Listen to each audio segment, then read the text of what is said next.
Up like this. Hit it. The Roger Report live morning show, weekdays at 9 a.m. Say y'all, I was on Roger's panel a few times and I couldn't take it. The heat. I got out the kitchen. It was hot. I was sweating. I had to get out. He's Roger, and he's right. Check this out.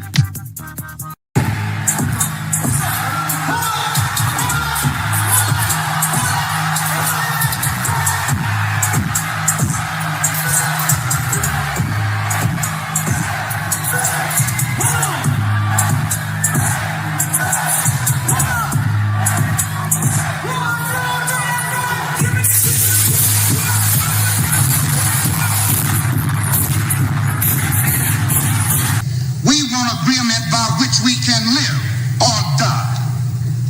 You choose. I have spoken to you a lot of times in hatred and anger, and you have not heard me. Well, you had better hear me today. If you won't listen to me when I make an appeal for the Negroes because you have no concern for the Negroes, listen to me when I make an appeal for America. You claim you love America. Well, we love America. But you are driving us back and you are making a Samson out of us, and we are going to pull down the pillars. And then you think we have no right to ask for something? Is it too much to ask you to grant us human dignity? Should we be put down and shot to death for this request?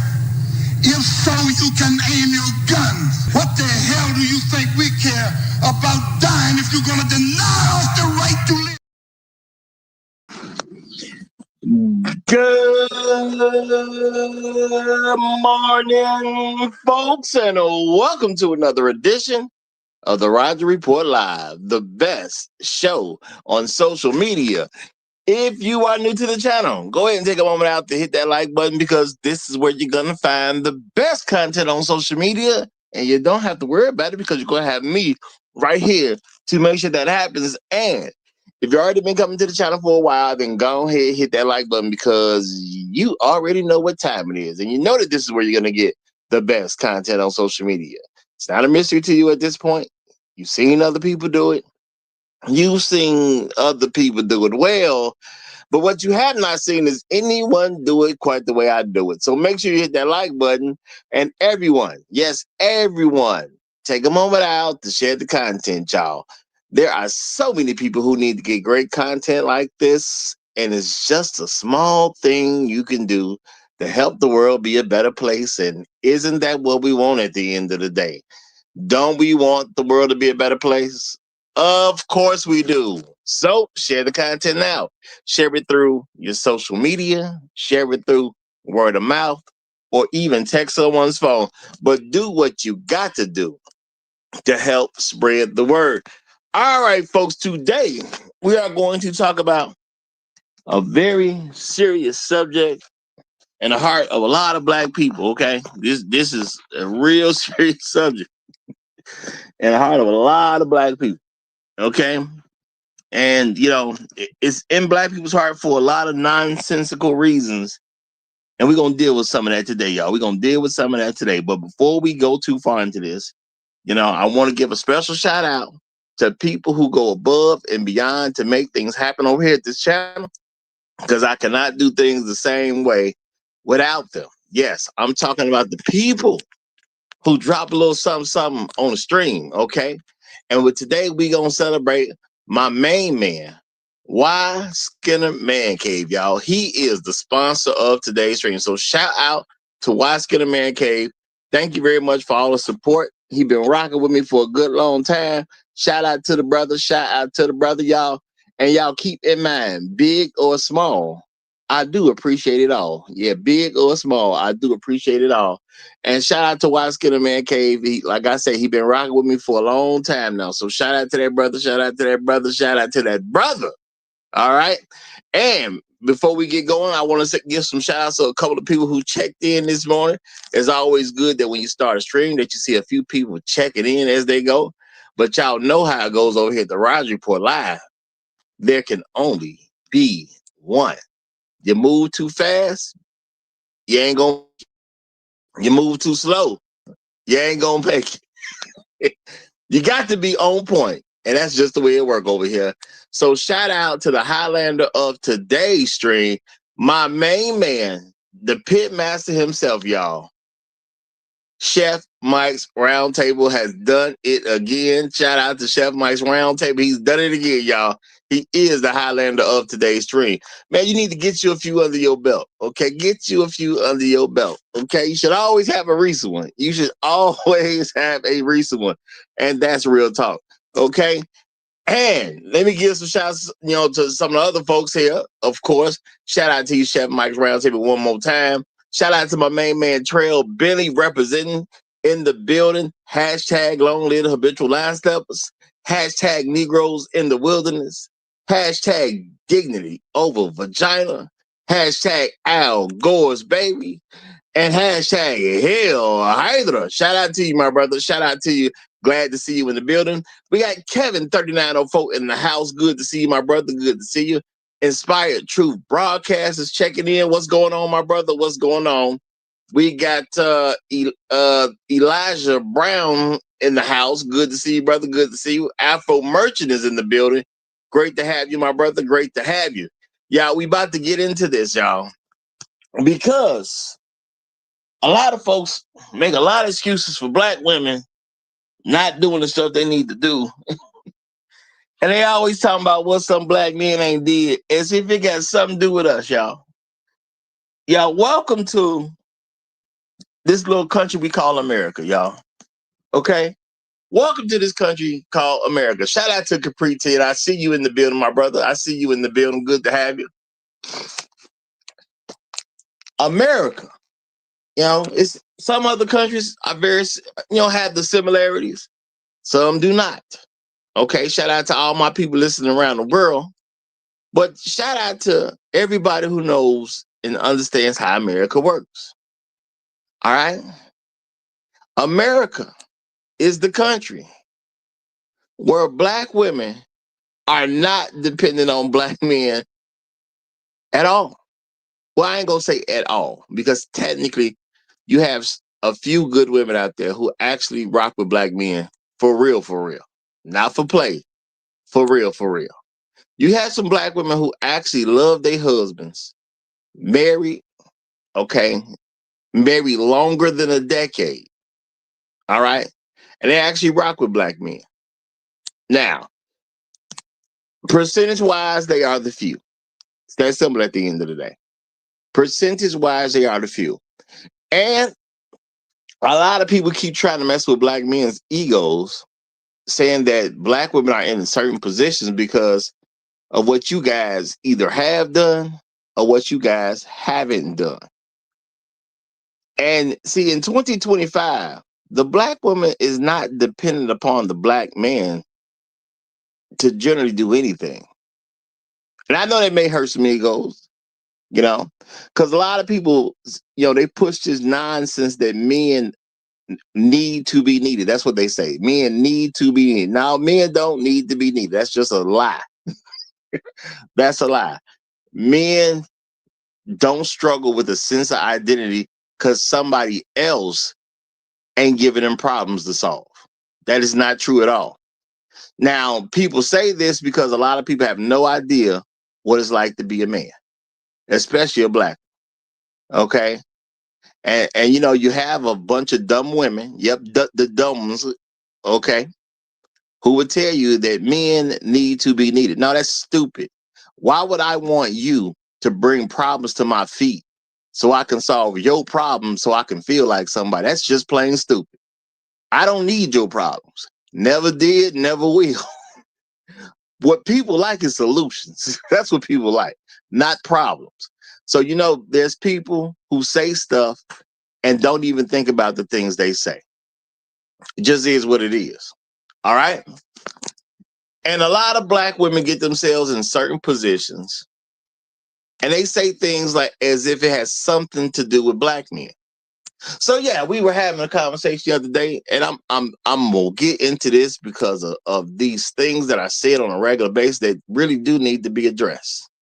You know, we talk about a little bit about a man being on his mission, women rocking with the man or not rocking with the man. And people say this on a regular basis. In different words, people say it on a regular basis. Well, what if the man ain't on the mission yet? Or what if he's not leading in the right way? Y'all, that don't exist in America. And this is something black men really need to get through their head. It does not exist in America. Okay? It just don't exist. Black women ain't waiting on black men for nothing. Okay? Just is what it is. Now, we may not like how that sounds. That don't stop it from being true. From a collective standpoint, black women ain't waiting on black men to do squat. And a lot of y'all think about things from a sucker approach. Women tell you nonsense. You don't even think about the nonsense they say. You just repeat the nonsense as if it makes sense.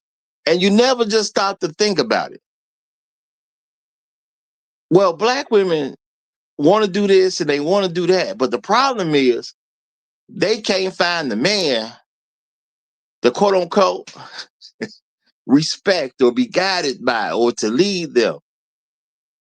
An absolute lie. An absolute lie. Now, a lot of things go on in this country, and I know people are making some big whoop about certain things at this moment. Y'all, today is October 31st.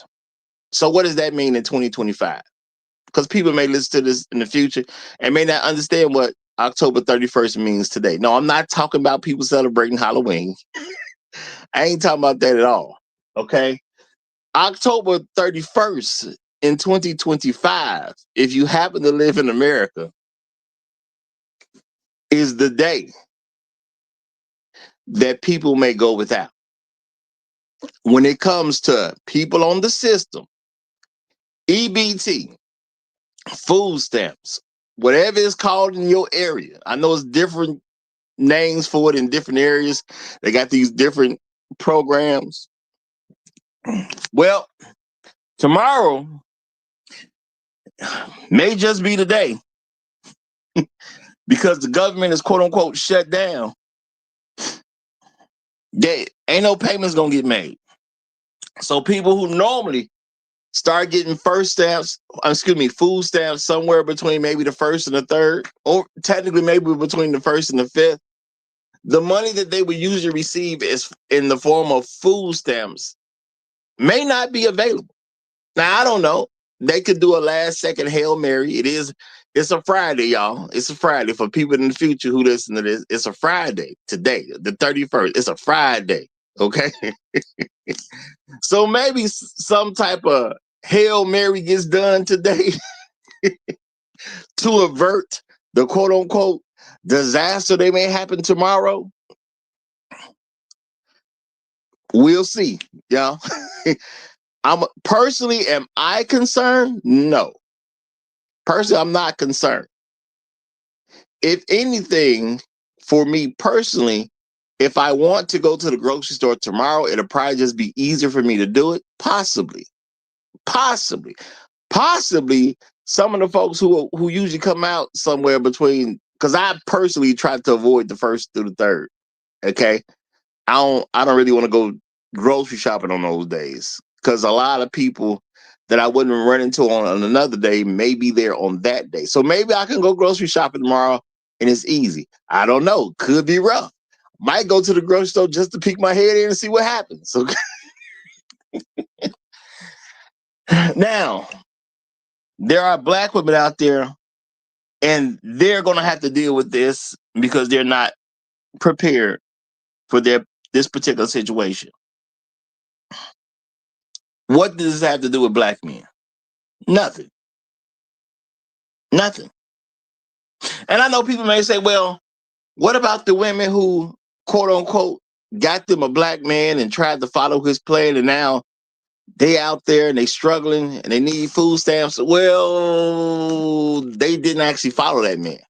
Because if they followed that man, that man would be struggling with them. See, he'd be getting food stamps too if they followed him.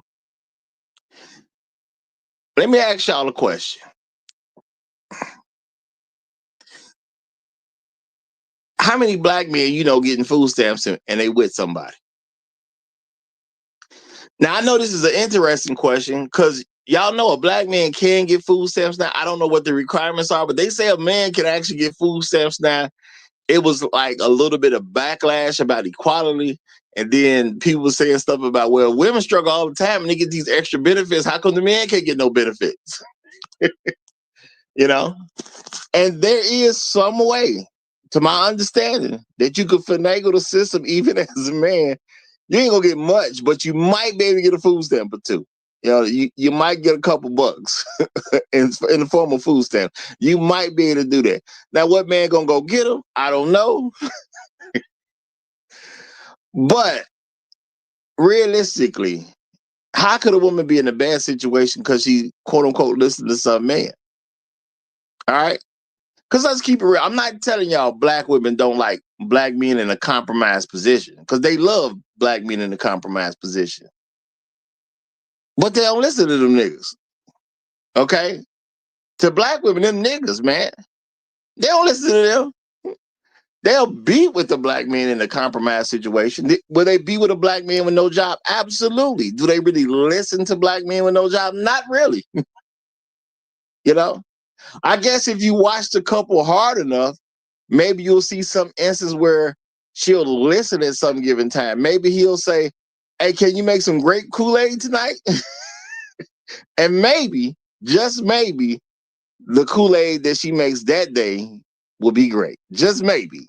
Just they don't really listen to them dudes. Okay?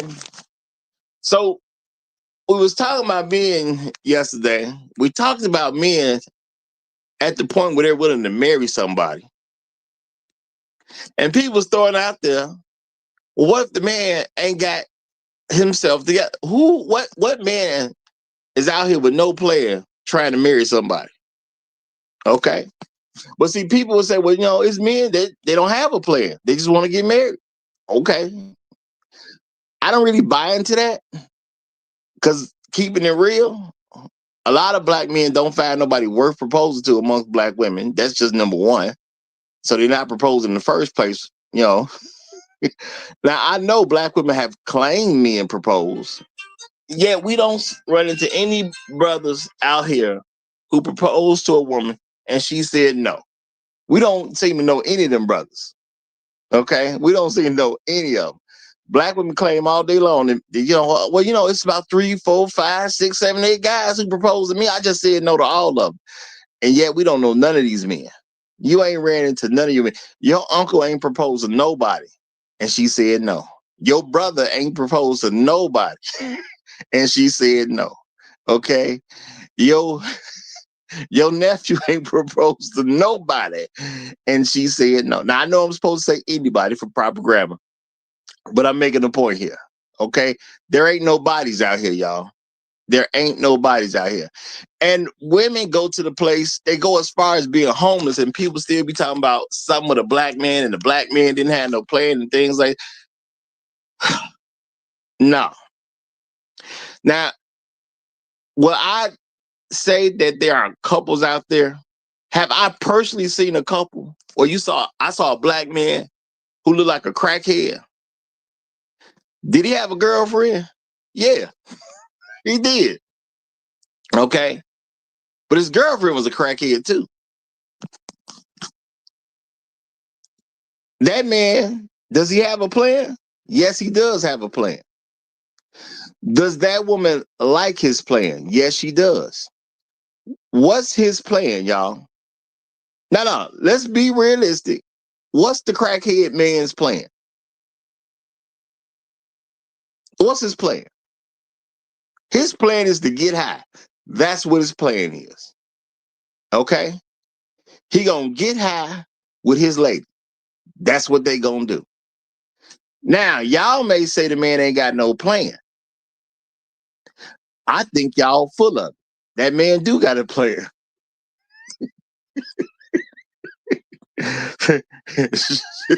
Shout out to Drell Bentley, who seemed to be able to understand a man with a plan. Okay, Drell Bentley seemed to understand what a man with a plan is.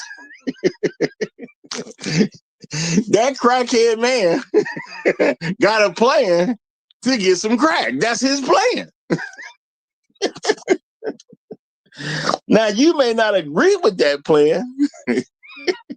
You may not want to participate in that plan, but that man do got a plan. And that plan is to get some crack. Now, as funny as that sound, y'all, as funny as that sound, that's real. Okay? As funny as that sound, that's real. Now, a lot of people say, well, okay, see, now you being extreme because you're talking about a brother who's a crackhead. Do crackheads not have girlfriends? I don't know where y'all grew up, but I grew up, okay, in a little city where you could see a crackhead man and he'll have his crackhead girlfriend with him. I seen it plenty of times, okay? I done seen it plenty of times. If I happen to be somewhere where crackhead was, his crackhead girlfriend wasn't that far away. She was right over there, okay? She was chilling with her crackhead man. I seen them walking down the street together. I didn't see them pushing the cars together. All kinds of stuff, you know. Sad part is a lot of the crackhead girlfriends seem to get a crackhead man more respect than a lot of brothers who are absolutely fine, and the women are quote unquote absolutely fine, and he ain't getting the same type of respect as that crackhead boyfriend. Okay, that crackhead girlfriend give that man some respect. She follows his leadership, even though they leadership has them on foot. That leadership has them with their possessions in a shopping cart. That leadership has them dressed in dirty, nasty clothes. That leadership got them sleeping outside. But she respects him enough to keep on following. If he say we sleeping under this bridge tonight, that's the bridge she's sleeping under that night. It is what it is. So a lot of people keep trying to present this that, well, you know, black men don't have their stuff together. You know, well, what if the man don't have no? Yo, I don't know how silly y'all want to be in life, but black women are not struggling from a lack of plans of black men. Okay. Now people may say, well, no, well, what if he's a young man? He don't know what he want to do with his life yet. And what that's supposed to mean? A productive young man gonna be productive. You know that's what the plan gonna be, how to get some money. It ain't that hard, y'all. Black men generally have a plan that includes how to get some money. Black men ain't coming from no, at least the vast majority of us, we ain't coming from no place where, you know, our daddy owns some big corporation and we just graduate high school or go to college, you know what I'm saying, get your bachelor's or even your master's or even your PhD, and you're not walking right into your daddy's company and you finna just take the reins. That's not happening. Black men got a plan. It's to get some money. That's the plan. Now, is it fully detailed at 18 years old? Maybe not. Maybe it is, but a lot of times it won't be. But the plan is to go get some money. That's the plan. Okay? That's the plan. Now, maybe he got to work fast food while he go to college, but that's the plan. It's that simple at the end of the day.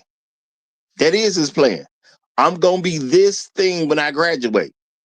The plan right now is to go to school, get this degree, and keep it pushing. And black women will say, well, you know, we can't find brothers with a plan. Okay, well, see, I've been to the college campuses, so I done seen the brothers with their plan, and I've seen the women not trying to be a part of that plan. So you can't run that lie to me and convince me at all. I saw the women not want to be a part of the plan. All right, there's brothers who out here who go, maybe they go straight to the military after high school. Okay, I've seen sisters who did not want to fall under a black man's leadership, even though he went into the military. Okay, a lot of stuff is provided for a young man in the military. So even if he gets with a woman, gets married and everything, he'll get extra money and everything just because he has a wife or even kids. Stuff is provided. I've seen women who did not want to follow his plan. I can't say he ain't got no plan. He had a plan. It's go to the military. All right. Now maybe he don't know how long he gonna be in the military. Maybe he do know how long. Maybe he gonna do the whole 20 years and come out and retire. You know, possibly do something else after he gets his military retirement. A lot of brothers do that. That does not mean a woman wants to follow that plan. All right. It's brothers who go out and they get a job. Now they might not get their best paying job of their career right after high school. Maybe they don't. Okay. But that's their beginning. That's the plan. It may not be a 20-year plan. Might be a 5-year plan. Might be a 3-year plan. It might just be a plan until I get this certification so I can do something else. But he got a plan. So I don't understand all this stuff about what the man ain't got no plan. Have y'all met a man with no plan at all? Because I don't really know the people with no plan at all. Okay. Okay. I'm not saying that everybody got the most complicated plan, but they got a plan. Okay. They came out of high school and they went to college or some trade school. That was part of their plan. All right. Now, yeah, I get it's not a 20-year plan, but they got a plan. This is what the plan is. For the next 2, 3, 4 years, whatever it is, I'm doing this so I can get this certification so I can go become this. That's an actual plan. I don't see what's so hard to understand about it. What I do see is hard to understand is black men feeling guilty about what's going on with the women because they're not following the man's plan. That's what seems strange to me. It seems strange to me that black women swear they trying to go out and find a man with a plan, and I see black men with plans every day, and they swear they can't find one. Yet, they go to a man who ain't doing nothing with his life. You know, we call them things like Madden Kings. The guy want to just play video games all day. Not video games to earn money. He just want to play video games for entertainment. Well, guess what, y'all? That man got a plan too. His plan is to chill. You know, the guys who won't work, who could work, they just ain't doing it. I refer to them as Pookie. Pookie got a plan. Pookie plan might not be your plan, but Pookie got a plan.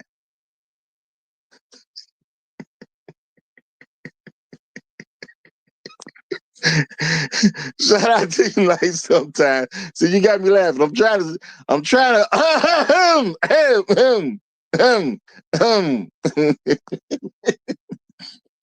Okay, look, y'all. Nice sometimes to mess up my flow.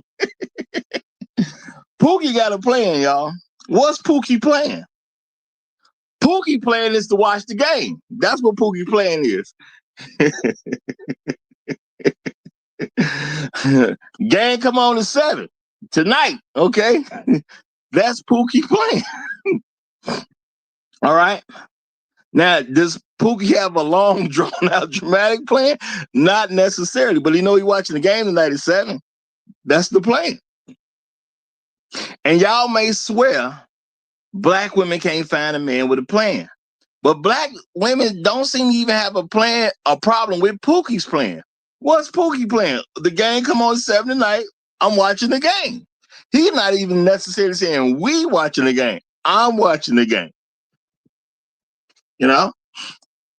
But what about tomorrow? I'll come up with a plan tomorrow. Matter of fact, I can tell you what the plan is tomorrow. Who playing tomorrow? Yeah, my squad off on this particular night. So, I'll watch something else. Who play? Oh, okay. Yeah, well, we can go to the movies tomorrow. As long as you can afford the tickets and the snacks, and for us to go get something to eat after the movie over with, we can go to the movies tomorrow. See, Pookie just put a plan together. And you know what black women do when Pookie put that plan together? They make sure they have enough money to afford his plan. So I don't understand nothing about black women and this idea that a man ain't got no plan and he can't put stuff together and he ain't worthy of leadership and things like. I don't know what y'all talking about. And I'm just keeping it real, y'all. I don't know what y'all talking about. Because I ain't never seen a black man without a plan that couldn't lead a black woman. But truth be told, I ain't never seen a black man without a plan. His plan may not be extensive, but he always got a plan. Okay? Guess what? His plan may be simple. Hey, bro, what y'all on tonight? Nah, man, we ain't on nothing. We chilling.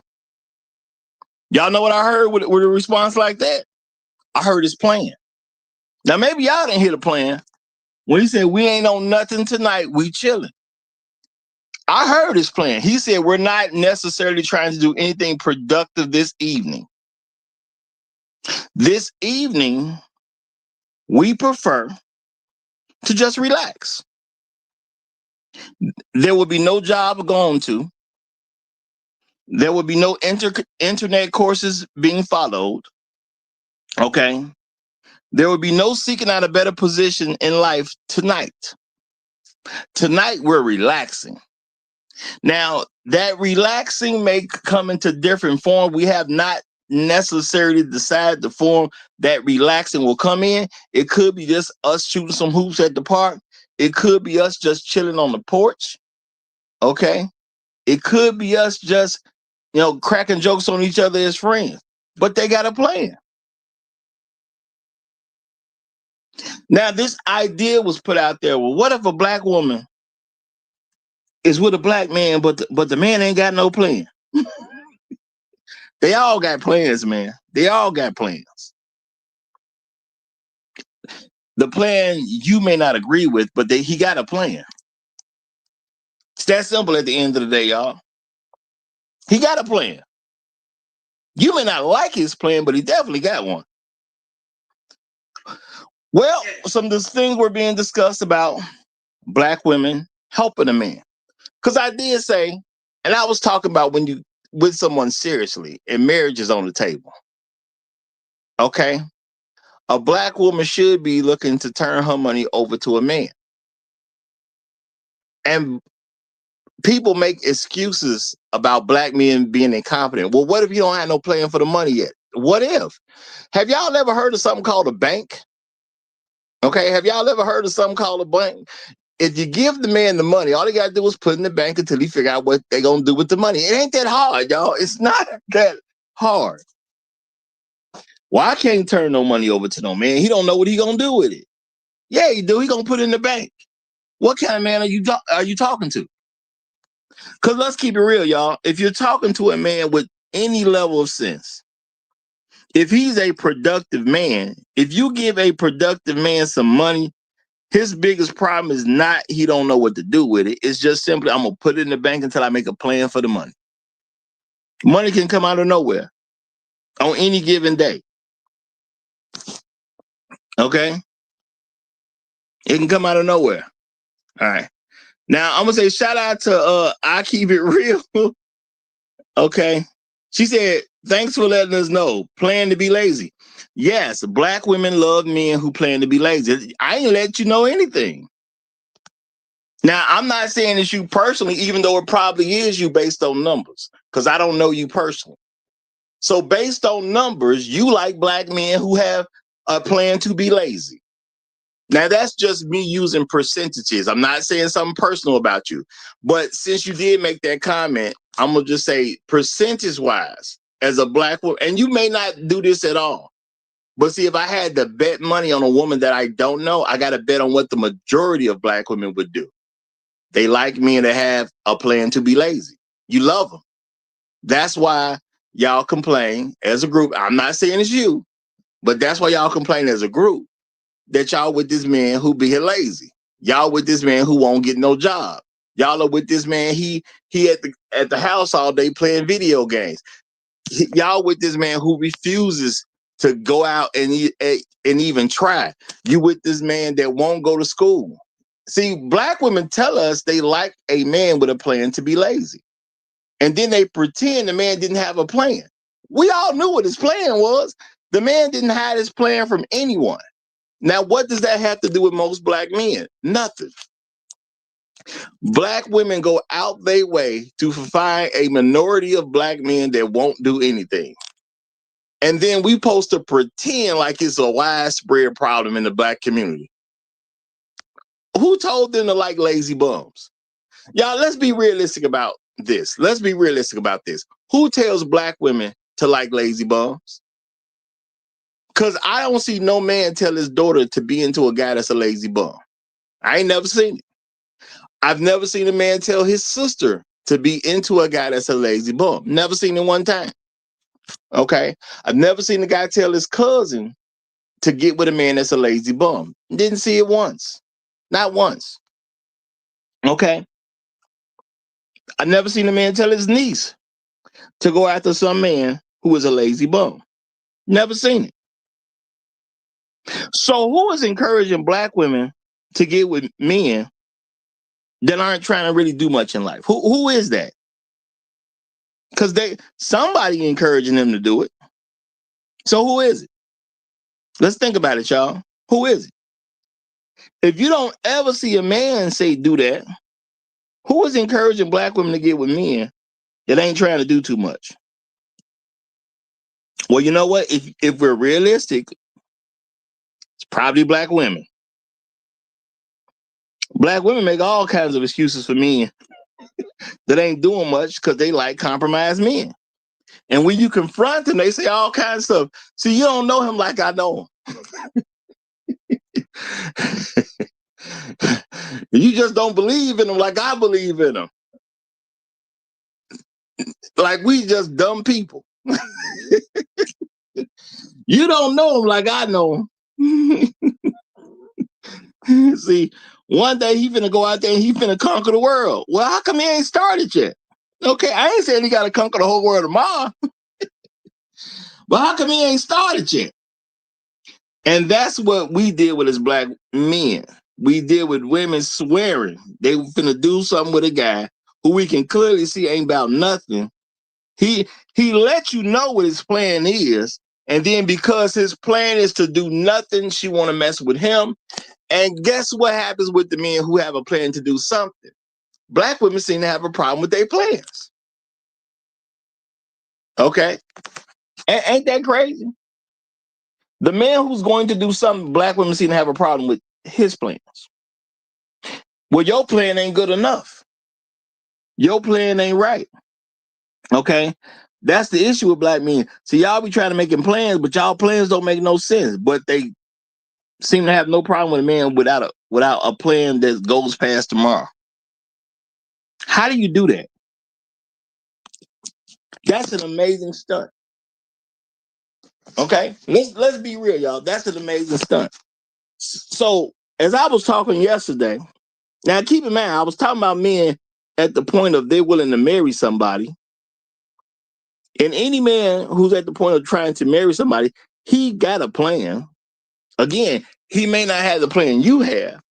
Maybe it's not as extensive and complex as your plan, but if he's gonna marry a woman, he got a plan. No black man proposes to a woman with no plan at all. Okay? Maybe his plan is I'm gonna work at this factory for the next 30 years. That's a plan. Okay? You may not like that plan, but that's his plan. I'm gonna work at this factory. I'm gonna come early. I'm gonna stay late, and I'm gonna try to get promoted. That may be what his plan is. Am I tripping because of his plan? No, that's a decent plan. Factory gotta have somebody in it. Somebody gonna be promoted eventually. Why not go for it? What's the problem? I don't see the problem. So this idea that black men are dealing with some level of not knowing what to do when the opportunity shows up, this is a nonsense conversation, but it's very prevalent among black people because black people choose to believe in stupid stuff on a regular basis. Y'all know I love black folks, but we got to be real about this. We choose to believe in some very stupid stuff. Where do you see productive black men having no idea what they doing with themselves? Now, I'm not saying every black man got to be a rocket scientist. Most of y'all need to have the understanding that you don't know most of everything. Let's be real. You could be a good person. You can be very wise. You could be a smart person. You could be very thorough in certain industries and all. But most knowledge is unknown by a particular person. So even if you know a lot, you know very little. When you think about the spectrum of knowledge, even when you know a lot, you know very little. So yeah, a man may not know the exact this or the exact that, but that does not mean that man ain't got no plan. Now, the issue is, it's not that black men don't have plans. They may not have the plan you want them to have.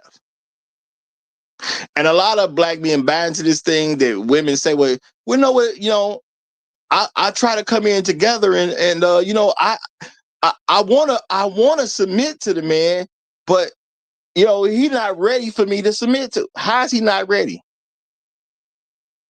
This don't make any sense, y'all. So if a man, he leaves high school and he has had his 18th birthday, y'all. See, I use that, so that's when people start to go into that adult world. Now you can go into this college kid bubble type situation where you're not really viewed as an adult all the time on a regular basis. If you're in college, I do acknowledge that. You can be still viewed as a child while you're in college. But for the most part, people view you as an adult, especially when it's convenient. Once you hit 18 years old and you're out of high school. All right. Now, again, a man may not know what his plan is for the next 20 years, but that don't mean that he don't have a plan. He left high school. His plan is to graduate college. That is his plan. Okay. When he graduates college, he has a plan to get a job with a degree that he literally just went to school for. Okay. There are some guys nowadays who just come out of high school and they just want to start a business right off Jump Street. And maybe their business is going to take a long time before it to truly pick up success that would make you comfortable. But that don't mean it don't make him comfortable. Because what a lot of people don't want to accept is that, see, some men would rather just work for themselves, even if they make less money. If he can pull $75,000 a year working for himself, he don't want to have a boss. Okay, why is that a problem? Okay. Shout out to Jeremy Payne. He say, "What you mean, Roger? Black women know everything because they the most educated." Well, we all know that's a lie. We know black women are not the most educated. Okay. I appreciate you. Well, I said Jeremy. I said it's Jerome. Jerome. Shout out to Jerome. Yeah, we know they're not the most educated. It's just something they like saying. And I told y'all, black women love image more than anything. That's why they kind of gravitated to saying that, because they thought it was something real that could help their image. And that's just what it is at the end of the day. It don't got to be true as far as they're concerned. As long as it help their image out, they rocking with it. So what's the issue with black men and plans? Okay, what's the issue? There is none. Black women don't like following black men's leadership. And a lot of times they get caught up in some bad situations. And what do people do? Well, look how the black man didn't look out for her. We wasn't supposed to. Are there black women in some tough situations? Yeah. I got a homeless black woman on the screen right now, y'all. This is a homeless black woman. Now, let's think about this for a second. Did she start off homeless? Look at this lady. I don't know who the lady is. I don't know how old she is, but based on that gray hair and the way she looked, she pretty up there in age. I'm sure she's well into her 60s or beyond. I bet she can start off homeless. Bet you that. I bet you there was a period of time in her life where she had a place and she called it home. Maybe it was a nice place. Maybe it wasn't the best place, but I bet you she had a home at some point. So why is she out in the street homeless? Well, probably didn't listen to a man. Let's just keep it real, y'all. She probably just didn't listen to a man. Because black men, y'all can say whatever y'all want to say, but black men usually ain't homeless with no, you know what I'm saying? They don't lead their women to homelessness. Now, again, can you find a black man who's homeless with a girlfriend? Yeah, absolutely. Those are homeless people who connect. But what you do not see is a black man who leads a woman to homelessness. Black men do all kinds of stuff to make sure that his woman is never homeless. Black men will literally work 3 jobs just to make sure nobody can say his woman is homeless. Now, if you already homeless and you meet a homeless guy, y'all homeless together. Who cares? Okay, who cares? Y'all homeless together. Y'all rocking. But if you ever seen a black man with a woman, that man to do all kinds of stuff before he allows anybody to say, "Dang, bro, you homeless, bro? You got a girl and you homeless?" Black men don't do that. You ain't never heard you ain't even walked up on somebody and you heard them saying to a guy that you didn't even know, like, "Dang, bro, you lost the crib. The crib you and your girl stay at." You ain't never heard nobody say that. Because black men don't do that. It's that simple at the end of the day. How many stories have you heard of a black man losing an apartment? He lost an apartment and he lived with a woman. You don't even know them stories because they ain't out there. It's like trying to find a guy with no legs. You know, technically, if you look hard enough, maybe you can find a guy with no legs. You know, there's some places I would say to start first. But that's a tough find. To find a guy with no legs is going to be tough.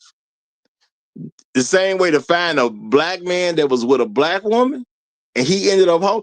Ain't no man trying to deal with all that. The embarrassment alone that he would have to deal with from other black folks. You know, the jokes that's going to get cracked, the way women going to look at him, he is not finna let no woman go homeless. And that's just the way it is at the end of the day. So when people say, well, you know, women trying to get with a brother, but the brother ain't got no plan, you sound like an idiot to me. I'm gonna keep it real. You sound like an idiot to me. Because a man always got a plan. Again, may not be the most extensive plan, may not be the most complex plan. Maybe it's a plan that's not up to your personal standards, but I ain't never met a black man who's productive and he ain't got no plan. I ain't never seen it, ever. Again, even the guys who tell me what their short-term plan is. Hey, what y'all on tonight? We ain't on nothing. We chilling. I heard the man playing. We relaxing tonight. We kicking it tonight.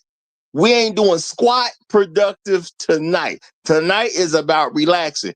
I'm not saying a man can't even have that plan. From time to time, you do need to give yourself a break.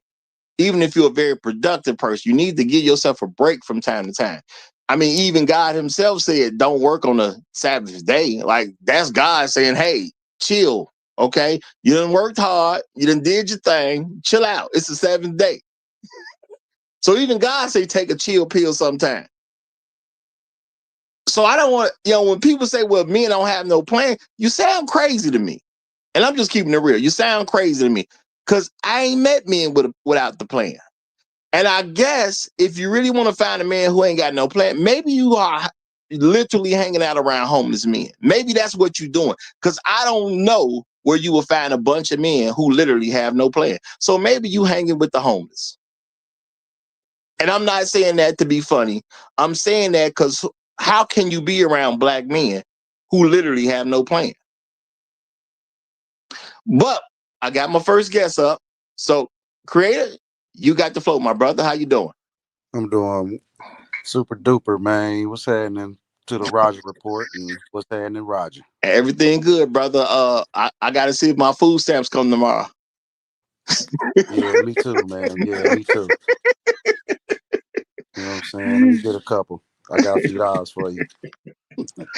Yeah, my homie told me how you get What we 50 a doing? month. Half and half, 60/40. What we doing? Yeah.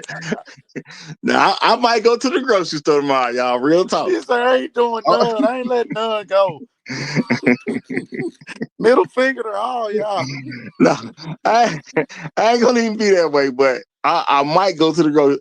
I literally stay away from the grocery store between the first and the third. That's something I've been doing for years. Oh, I might go to the grocery store tomorrow, but it could be hectic. Who knows I what it's call gonna that look like? 3-cart day. Yeah, I might go tomorrow. Might go tomorrow. Might be able to Everybody in actually there shop. got 2-3 carts. Yeah, I ain't and even fucking around. I might be able to find the stuff I'm actually looking for on the first. Gotta go with 5 minutes for they close, man, or 10 minutes for they open, boy. But go ahead, brother. Go ahead. All right, so I feel you, man. I do to a degree. And I hear we talking about plan, and if we talking about community, then that's the plan, we need to construct. And so I think we can dig a little deeper because we got some type of education, whether you got a college degree or you just have capacity, right? You got experience, you have a deep know-how. When I speak on plan, I'm speaking on as a dad, right? As a provider, as a husband, as a uncle, right? As a brother, and as a firstborn.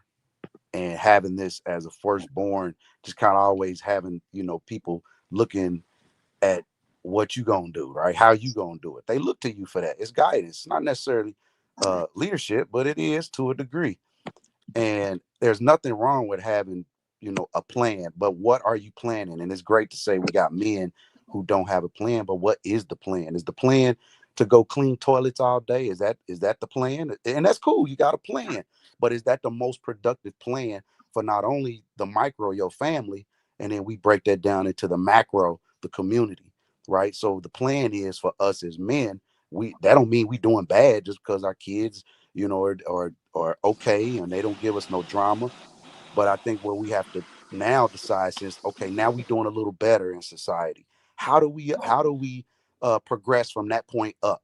Because there's never a pinnacle. You never hit the pinnacle, right? There's always this constant upgrade and getting better and growing and learning.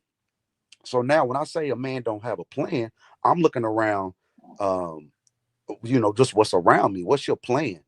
And most men don't have a plan. I don't care if you're coming out of high school. That's really indicative of what I'm talking about. Your dad should have a plan for you. Why? Because all of us on the same minimal plan, right? Minimal plan. Again, it ain't just got to be your everything, but you definitely got to have a nice and a also. So that job, that college that you were just talking about, and they planning to go to college, to me, I think that's a problem. You literally planning to put your kids in debt.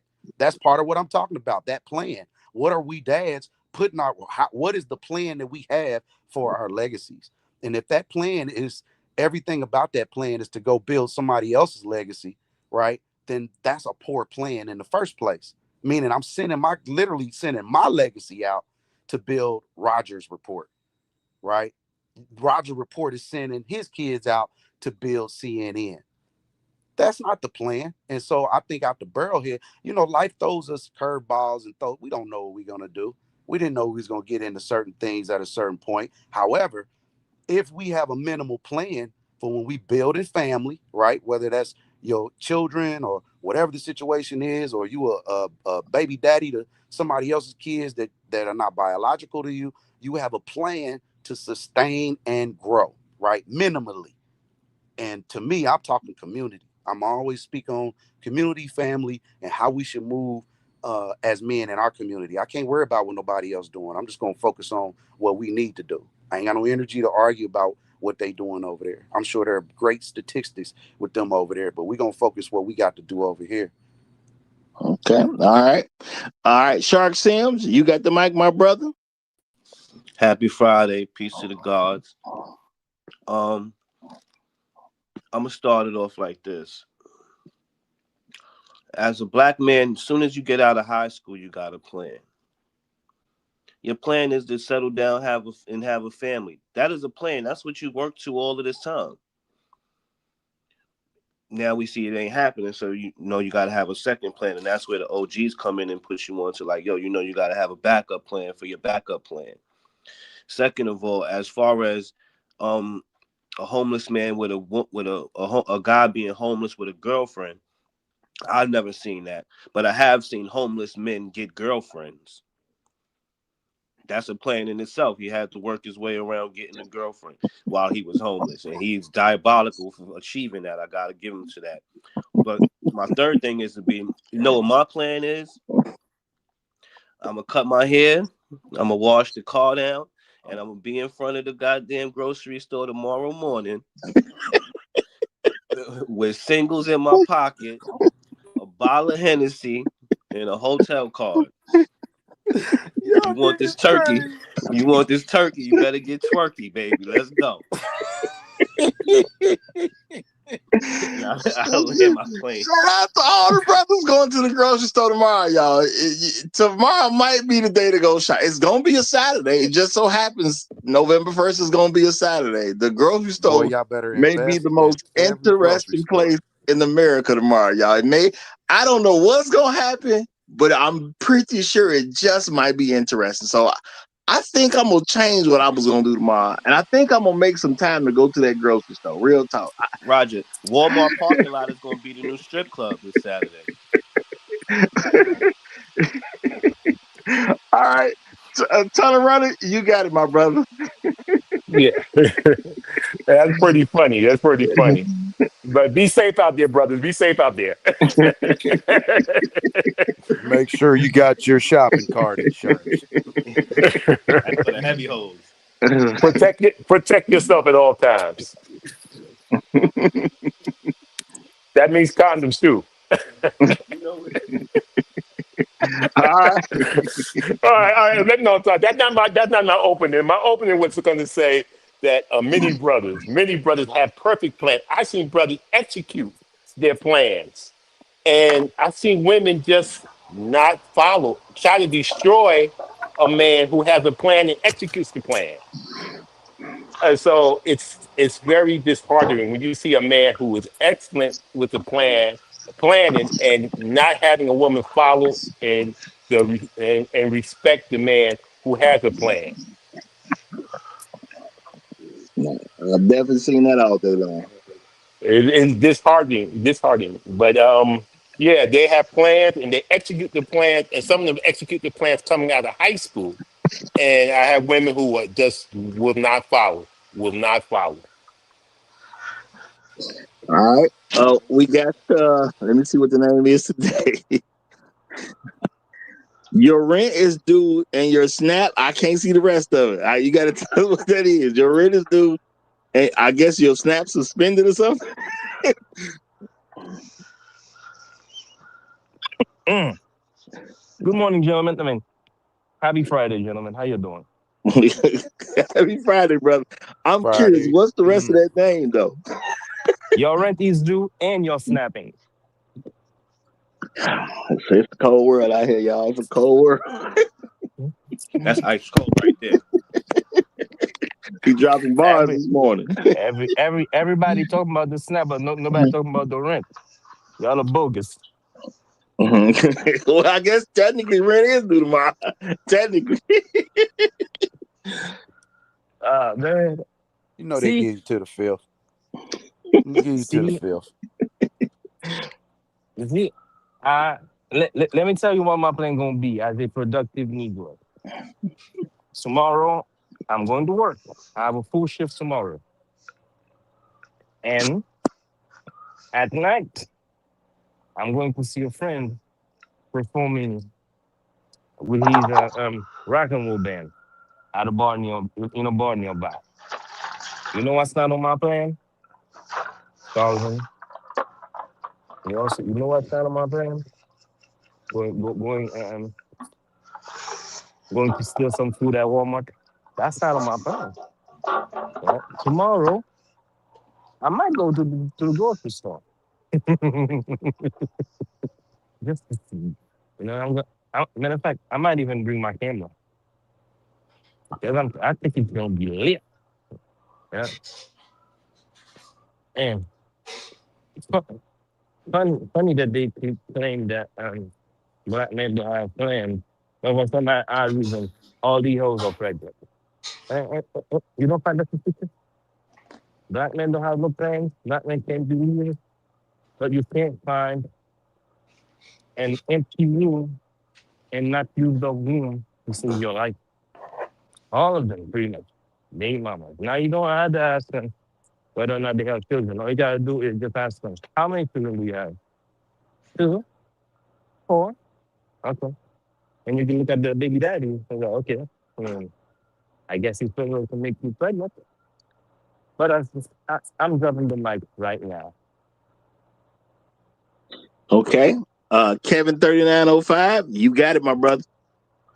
Good morning, fellas. Good morning. How you doing? We all right. We all right. Will we be tomorrow though? Will we be tomorrow? That's what I came to talk about today. Tomorrow. Tomorrow's a new holiday, fellas. It is the official new Black Friday. All them hoes on sale. All of them. They gonna be on sale tomorrow. All that stuff they've been talking, it's over. It's over. They've been lying and all that other stuff is over. They on sale tomorrow. Now, what I came to say was, we as black men have fallen under the spell of believing black women, believing that their standards, believing what they say about what we need to be for them. We need to be a finished product. No man is ever a finished product. When I retire, I'm gonna buy me a boat and go fishing. And after I buy that boat, I'm gonna be trying to buy a bigger boat and a bigger truck to pull it. And we never are finished products, brothers. All you brothers have plans, just like Roger was saying. We take it step by step, day by day until the day that we die. You just get with the woman that's willing to get on your plan, bro. Whether she be black, white, Hispanic, whatever. Man, leave these hoes behind. But I will be at the grocery store tomorrow because they going to be on sale. I got $20 on the rent for them. And I'm going to land my plane. Yo, Roger, can I say something real quick? Go ahead. Like, all jokes aside, black men need to be at the grocery store tomorrow, securing the grocery store. Because if they ransack these grocery stores, black men we ain't gonna have nowhere to buy food from. So that should be the plan, is to protect your source of food. Oh yeah, we gonna be all right, man. Let them tear them hood grocery stores up, bro.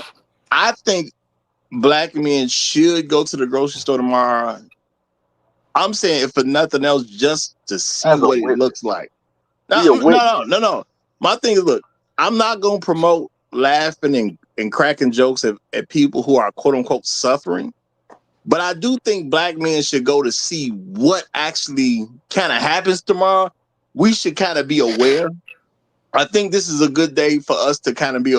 I personally always avoid the grocery store at the beginning of the month. You know what I'm saying? So this would normally, I would not go to the grocery store tomorrow because it's okay. The first done came, and I really try to stay away from the grocery store.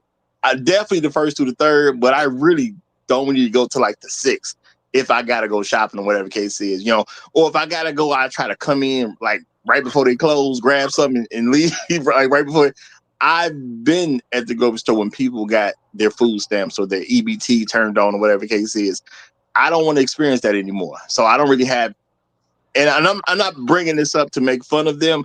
I just think it might be a good learning lesson for us to actually go to the grocery store and just to see what happens. You know, it may not be chaos. I don't necessarily think people gonna do what some folks are claiming they're gonna do. There, people be selling wolf tickets all day long. I just want to see what's gonna happen. That's all. I'm just curious, and I probably will go just as a content creator. I'm probably gonna go so I can see. Maybe I'll go to about 3-4 of them tomorrow just to see how it kind of go down, if anything. So you want me to get a fedora so I could be an infield reporter?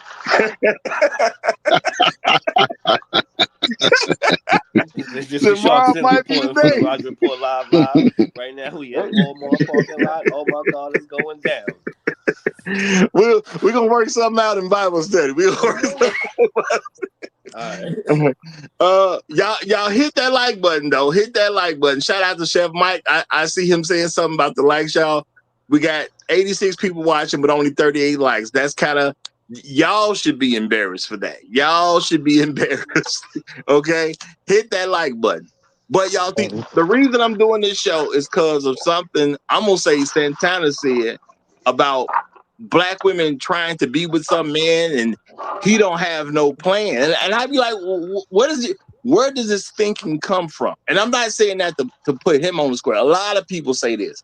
He ain't the first person to say it. He ain't gonna be the last person to say it. But I've heard this ideal about we can't follow no black man because he's not ready yet.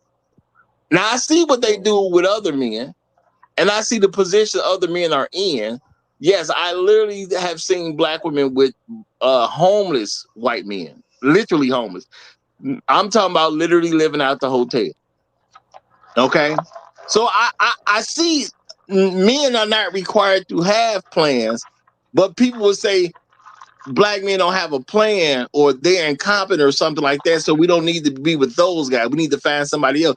That doesn't translate into real life because I see all the time where black women are not going after the man with the plan. You see a man executing his plan, but you don't chase him. You will chase the guy with no plan that you know, at least no visible plan, but you don't chase the guy who's literally on his plan. Sounds crazy to me. But no placeholder is here. Let me let him get the mic. You got it, my brother. Appreciate you, Roger. What's going on, Shark? We have Peace, Mr. God. Kryptonian. What's going on? Yeah, yeah. I'm in full agreement with you, Roger. I'm in complete full agreement with you regarding this idea that the failure of the men or why the women find themselves in this scenario. It history does not align with that philosophy or that theory because there's a plenty of evidence to indicate that the last three generations, mainly on paper, have been very detrimental to the males. And they're saying both white men, that's like all men in America, have been taking L's for the last couple of generations. And the women have been using the resources for the government and they're using the power that's been given to them to basically do absolutely nothing meaningful for the overall society. They've done nothing meaningful for the overall family. They've done nothing meaningful for the overall community. They've literally taken the resources that was supposed to be shared for everyone as a group and took it for themselves and enhanced their selfish, narcissistic tendencies and facilitate their self-serving desires. You see? And they've been doing that for three generations now. And it is true that it is true. There is accurate um it can be accurately said that due to this, the men that not having fathers, not having stable environment, not having grandfathers, all the things should basically bolster you and allow you to get to a certain point. It is true that is a possible that is a factor. But what I'm saying, what I'm to add to Roger's point about black women in seeking other men, and even when they do get other men, these are not men of quality. I'm saying so. I I'm not going to agree that essentially that where we are in 2025 is a result of the men incompetence or inability to lead.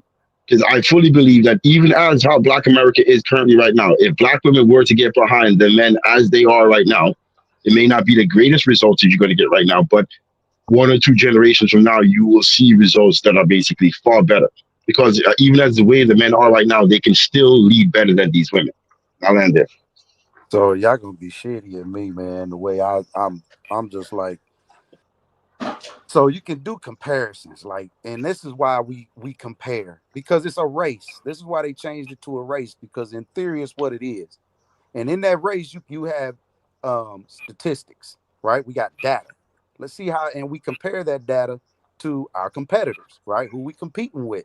We're not competing not only with ourselves, we're competing with other ethnicities and how they do things. And this is why we bring up, comparisons. Well, how are we doing compared to this group?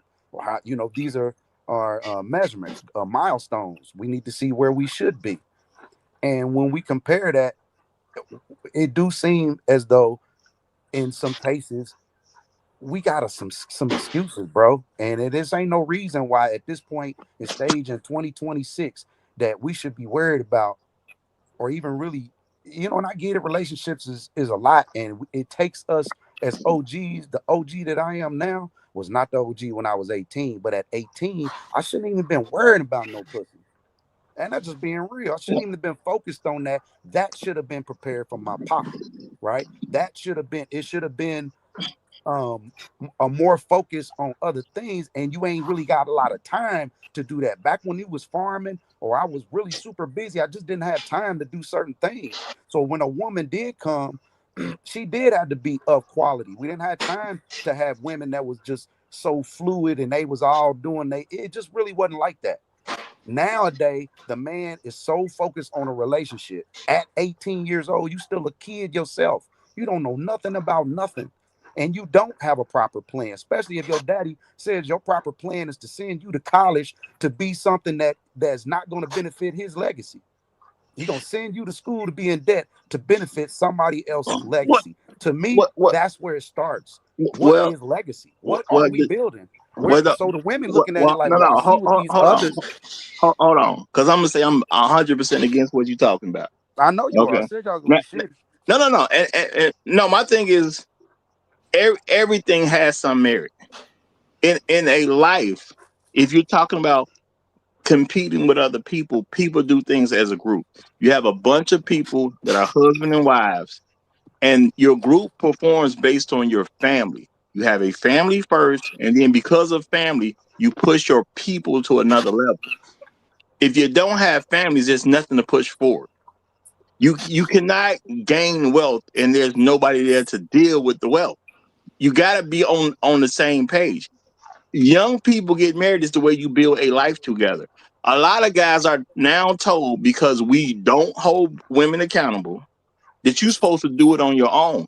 The whole idea of life with a person is to build a life together.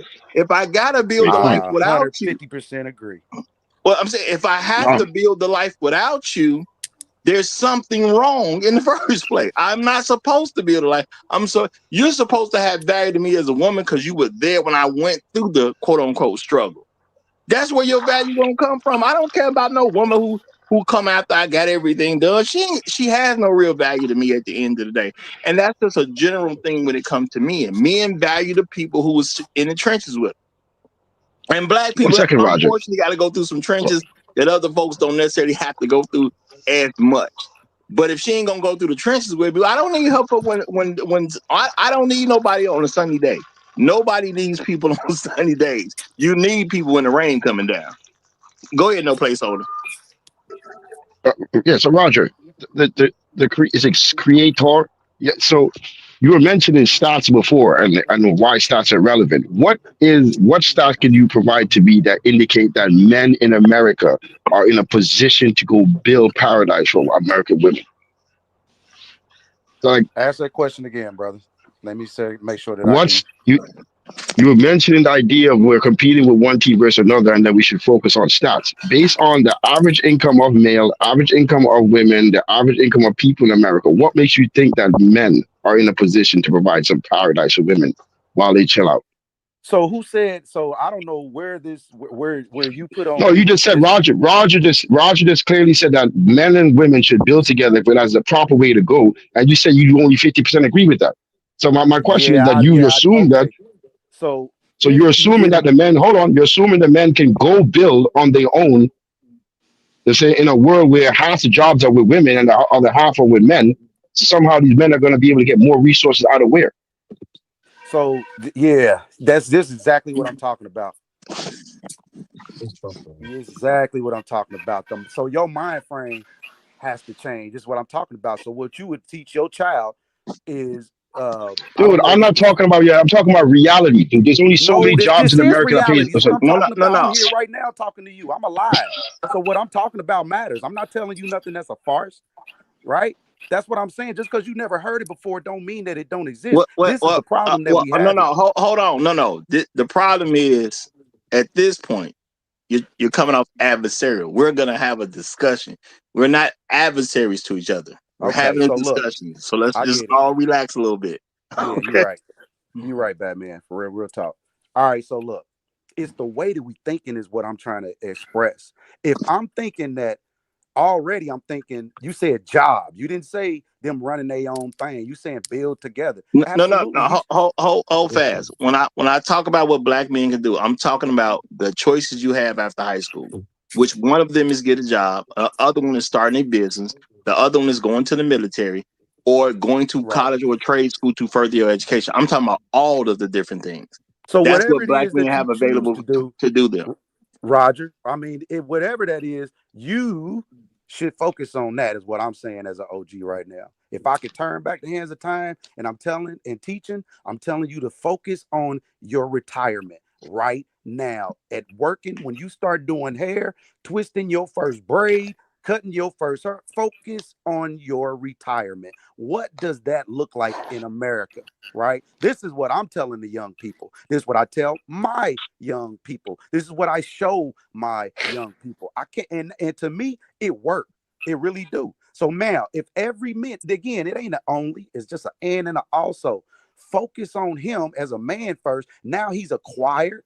He understands he's got financial maturity at a young age, right? He's moving in a direction, whatever plan he plans to do, it should benefit not only him in his circle. If it does end up getting a woman impregnated and having kids, it's not a freaking tragedy because he understands how to move and how to take care of that because someone before him told him, maybe even before this showed him. Where are those examples of us as men and providing resources to these people that we just keep talking about are so degenerate? Where are we at in the scheme of providing resources for these homeless people or for these people on food stamps? That's crazy to me.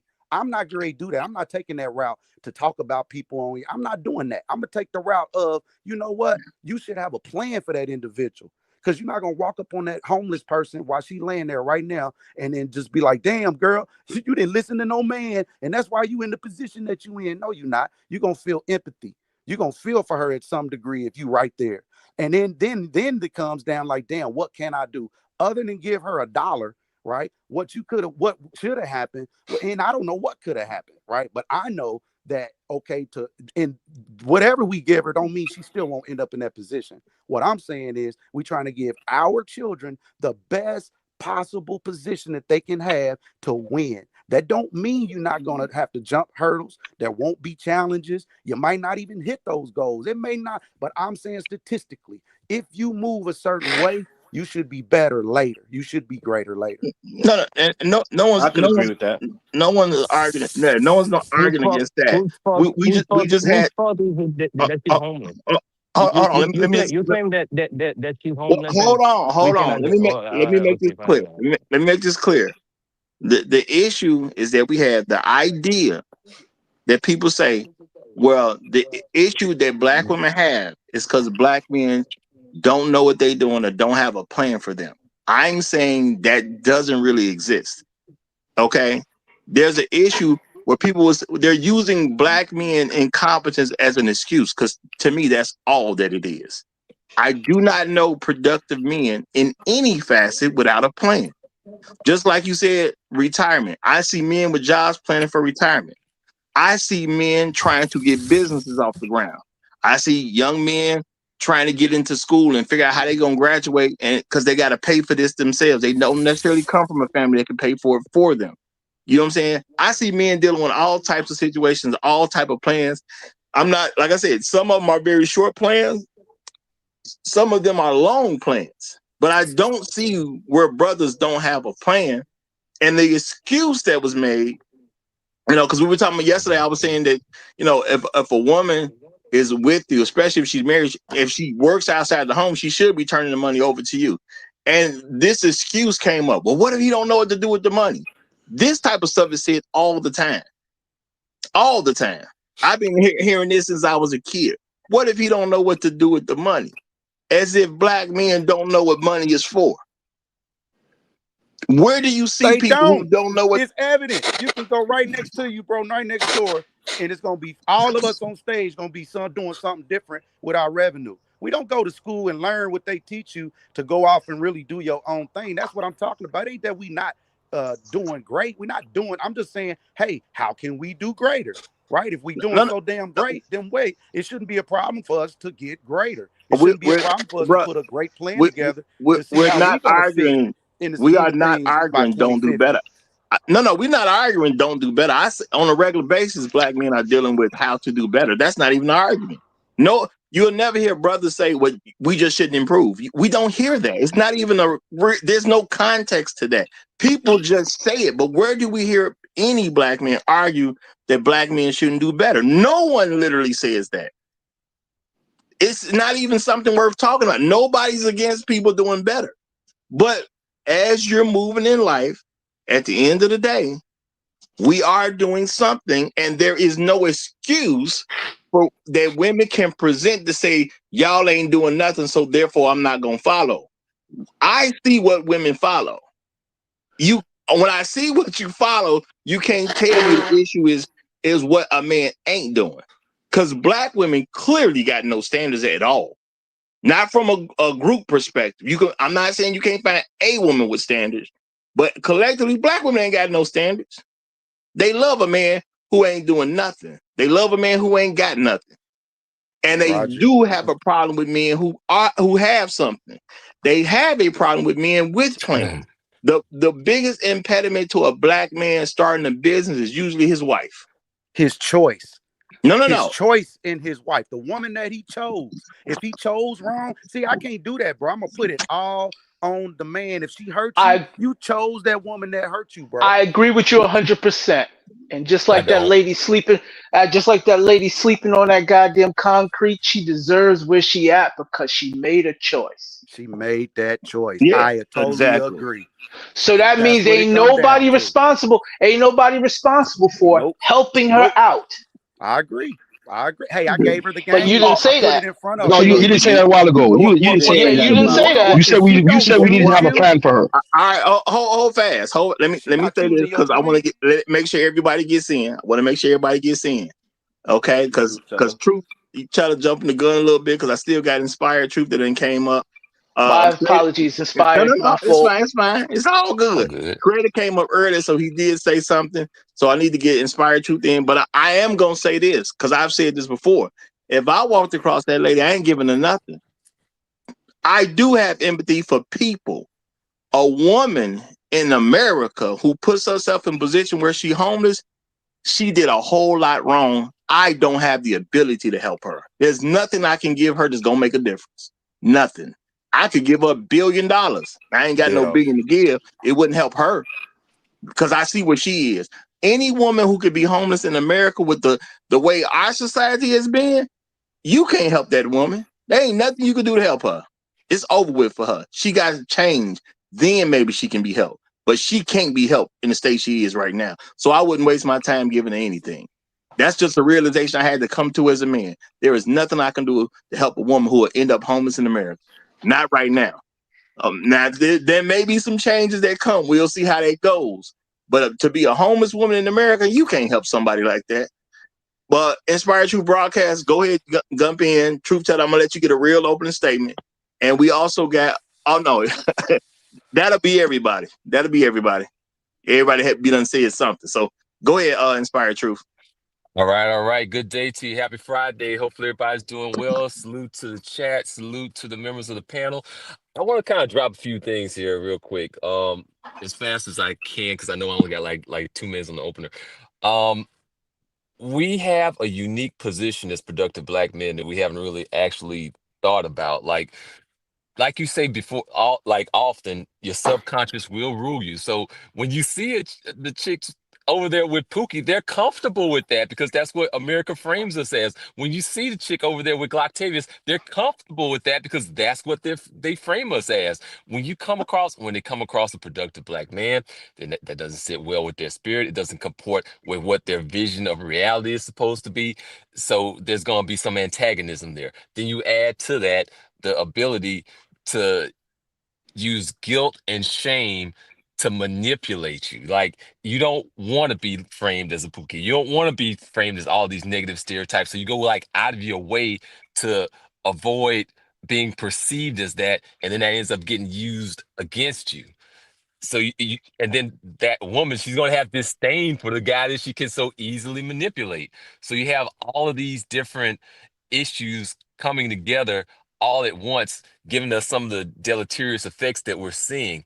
And on top of that, like that whole idea of, oh well, he should have chose better. He should have chose better. Like, what are the odds of a black marriage lasting 20 years right now in America? It's like something like maybe like 8% at best. Like, how many of us are really willing to accept that like 92% of the chicks that we look out at and that we're dating, it's a nah.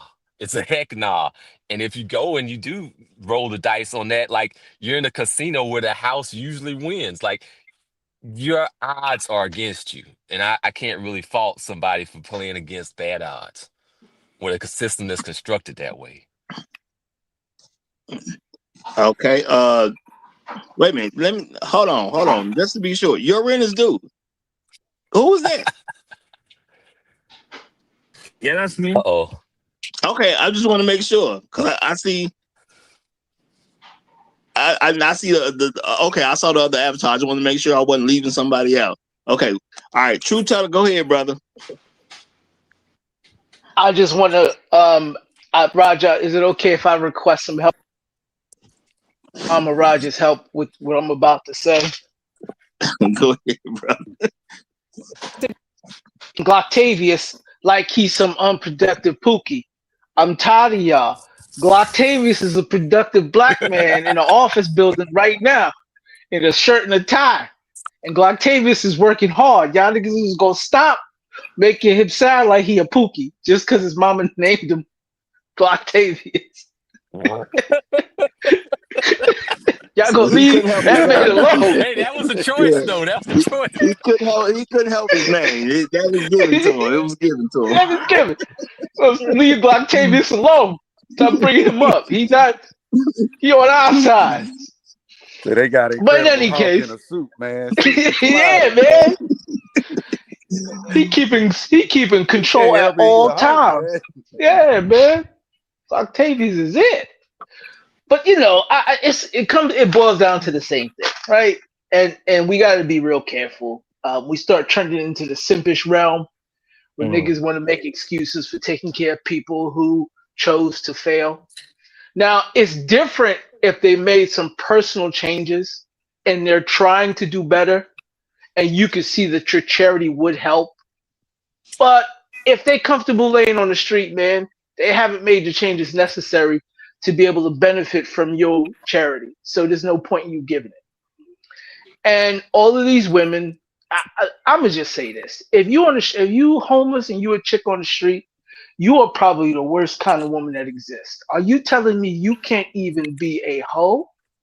Even hoes don't be homeless. I'm just saying. You born with a tool that has some kind of value to somebody. You telling me you couldn't find nothing to get you off these streets? So and we can't sit here and measure our group based on the stragglers. Because I don't hear a lot of people that say black men need to do more. I don't hear them talking about the accomplishments black men have made in the last 50 years. And there's been plenty of them. But nobody seems to want to mention that. So I think we just need to get better with understanding what the situation is and how we should be moving forward. Yeah. Now that everyone has gotten a chance to speak, I'm gonna say this. Because like I said, I brought this up because this context was put out that women shouldn't help men because men don't know what they're doing. And that's really what it was. And we literally was talking about a woman turning over her money to a man. And somebody said, well, what if he don't know what to do with it? Y'all, we got banks. It's like we live in a world where banks don't exist. What do you do when you have money and you don't know what to do with it? You just leave it in the bank. And that's so. And then you make a plan for it. That's what people do with money. And you somehow get this big windfall that you didn't know you was getting. So you don't necessarily have a plan for it. I'm not saying it happens in Black America a lot, but if somehow your great uncle that you never met leave you $100,000, yeah, you get $100,000. You don't have no actual plan for it. You didn't even know it was coming. You didn't even know that uncle. You just put it in the bank and you come up with a plan for it. It's Roger, not a that's big it right thing. there. Would you just say, rewind that? What you just said? Your great uncle did what? If he left you 100,000, bam, stop right there. He left you 100 bands. How could he have left you 100 bands? Could have been insurance. Could have been he worked. He could have been he saved it. Those are the conversations that I'm talking about. So that now that black man, he can now that see that plan now that I'm talking about. That was what I was talking about by planning. That's all I'm talking about to make our lives easier for me, a guy like me who wants to live his life. I can't work for nobody, bro. I know. If I ever did, brother, the conversation is not about should you work for somebody or not. It's not no. a bad My point, no, the conversation was planning. That's really what I was trying to get to. Right. The proper planning. No, what the issue is do black women have an issue to not work with the man? That's literally what the issue is. Because I'm saying black men is incompetent is just an excuse people make. It's just an excuse. You don't have a bunch of men that don't know what they're doing.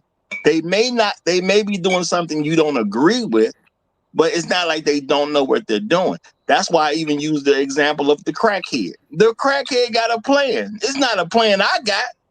He got a plan. His plan is to get some crack and get high. That's his plan. And if a woman chooses to follow that plan, I don't see him bringing anybody down because no woman's going to follow that crackhead unless she's trying to get high too. It just is what it is. So when women get with men, people forget they're getting with the type of man they want to be around so they can do whatever it is that they're trying to do. If a woman wants to be a knucklehead, she going to find a knucklehead to be with. If a woman wants to get somewhere in life, she's going to try to find a man who's trying to get somewhere in life. We're not holding them back at all. That was my point. I'm not saying people shouldn't work for themselves. Because you're responding in a way as if I'm saying people shouldn't work for. I'm not saying that at all. I'm saying we as black men are not holding black women back at all, especially in this country. Number one, most of them ain't married to us in the first place. So how much direction are we even giving them? It can't be that much, and you got around a quarter of people. Well, it's around 27%. How much direction they getting from black men if only 27% is married? It ain't a lot. That's not the mass of us. Okay, we got almost 3/4 where we not even together like that. And then people say, well, if black men had a plan, then they would follow. There's no evidence of that. Literally none. You don't really see that in anything you look at. You look at the people who've done the most that be on TV and all that type of stuff, and you see how they women act. Will Smith is a guy that people point out on a regular basis at this point. President Obama. Okay, we see his wife and how she operates. I guess Barack never had a plan. Man became president of the United States. I guess he never got a plan or something. I don't know. But she showed treat him like a dude without a plan. We know that. Okay. Michael Jordan got a divorce from his first wife. $168 million deal. The biggest divorce history at that particular time. But I guess that man didn't have no plan either. My thing is saying black men don't have a plan, so therefore black women can't follow is nonsense. Because how do you live in this country as a black man without a plan? Because I've said plenty of times, as a black man, if you won't act right in this country, there's only 3 places you go. You're going to either be homeless, you're going to be in prison, or you're going to be dead. You ain't got no other place. Now, you can hold that off for a while by being what I believe Shark was referring to earlier. You can be one of those guys who live in a woman's place. But we know what his plan is. His plan is to play Madden. Survival. His plan is to eat up your kids' snacks. They got no problem with that guy, though. So how do productive black men, and I'm saying on any level, not just the people with a business, how do the people with a job, how do the people who work for themselves, how do the people who's trying to advance in life, how they can be followed, but the dude who ain't got no place to live and he come to live at your place and he eating your kids' snacks, and truth be told, we as the taxpayers feeding them all. If he can be followed to a certain degree, how the men that actually do something every day can't be followed? I'm saying this is an argument that has always been presented, and it's just an excuse for black women to not do stuff that they should do. Because we as black men, we love them so much, we want to make excuses for them. So That's Yeah, all I'm saying. I'm gonna take it nowadays back to that plan, man. But we're go ahead, dumping brother. we're dumping on people who are working 9 to 5 now. So people who are working 9 to 5, we're supposed to be money. We're not supposed to work 9 to 5 anymore. We're supposed to all be entrepreneurs nowadays. What's What? this Yeah, happening? I hate to say it, brother, but yeah, that's crazy Oh, that you really? even as a man who got No, a family, it's crazy. Scale, Like again, it's scale, all about that's scale that not. that up for me, plan. please. Scale No, that up for me. so Make can I make can make I it bring a make little it bit of? create an economic system where 100% of people are I was about to entrepreneurs. say that Scale that that's up. not reality. That what That's a you're saying dumb is not idea. reality. That's a That's not a dumb Because idea. reality for because you. You're You full of say if that's shit, not a everybody bro. had, reality for me. well, That's hear what it you have out. to say. Hear it out. It's not reality because if everybody had their own business, who would work for yours? That's why you say it's not a reality for me. That's what you need to Well, say. no, Not no, say no, it's a no, no, no, reality no. generally. You have So to hear say me it's out. not a reality for you. No, you didn't even I listen hear to you, what he said but to you. yeah. So you're saying all men should work for themselves and get their own business. I heard you. I absolutely do. And whatever I capacity, hear what you're saying. So hold on before you get aggressive and defensive. What I'm telling you is that's not reality. That can't ever happen. And I'm not saying it because I don't believe it. I'm saying it because it's not possible. Now, and this is the thing. Nobody is going to discourage a black man from owning a business. But the thing is, everybody's not going to necessarily own one. And that does not mean a man with a job can't help a black woman. I get where you're coming from. Your thing is, if you have a business, it's going to be your best chance. Not going to even argue that. But that don't mean a man with a job can't help a black woman. You see what I'm saying? So it's like you're trying to have a whole different conversation that we're not having. Okay? None of us are against a black man that wants a business. And I'm going to say, truthfully, everybody can't own a business because some people can't deal with what comes with having a business. And It is very that's difficult. also a Yeah. reality too. You have people that can't deal with the pressures of having a business.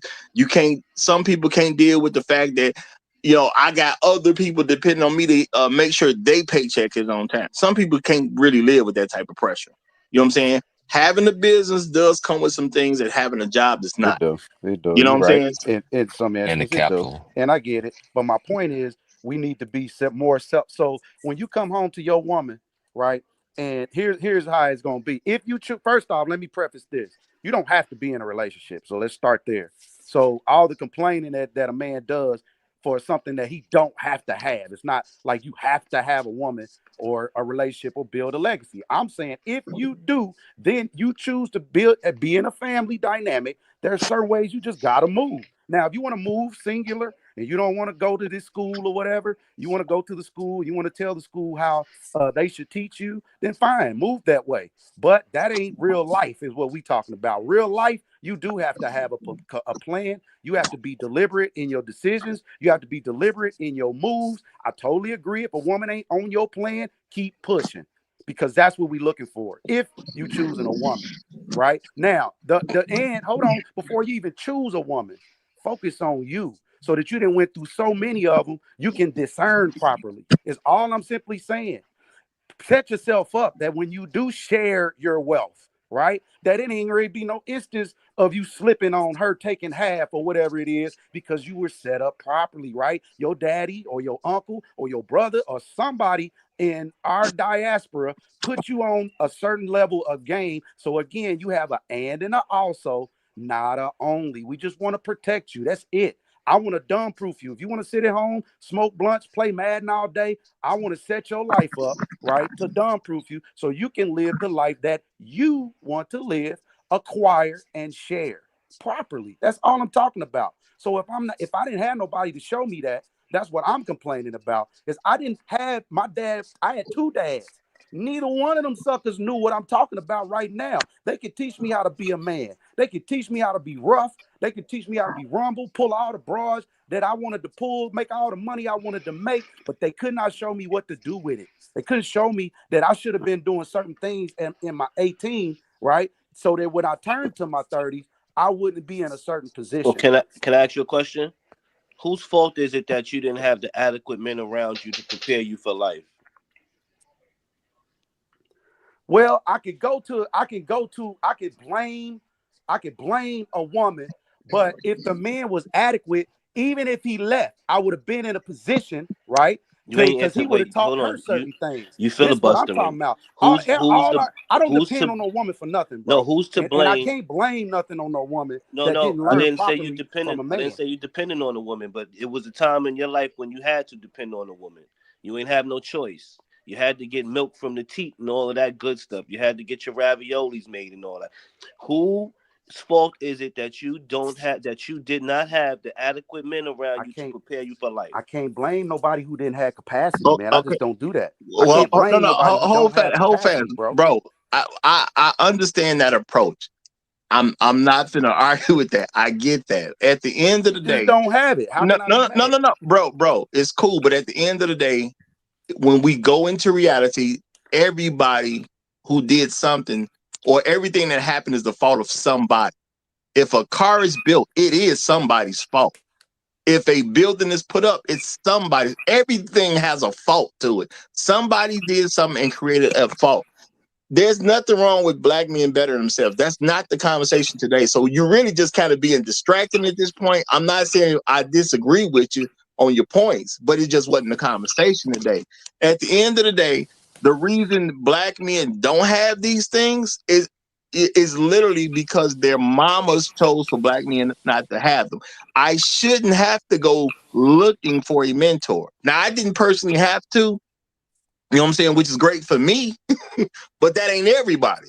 It was great for me that I didn't necessarily have to go looking for a mentor because I've always known my father, and my father has always been in my life. I was born into a home where my parents were married. They did get divorced at some point, but at least they were married and had their children.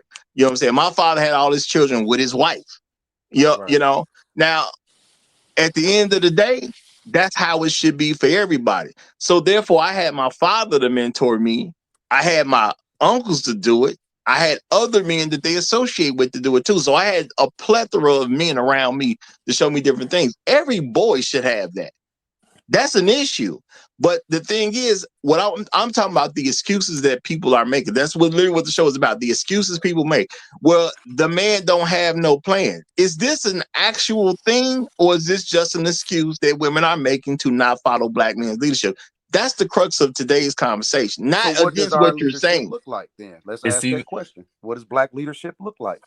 Here's the thing, it's even worse than that because they actually, for a lot of them, they want to actively sabotage us. Like they don't like seeing us being productive. Like it bothers them. First of all, Like he you, can't. He's not going to understand that because he didn't even answer the question that we asked him. It was a plain up and down question.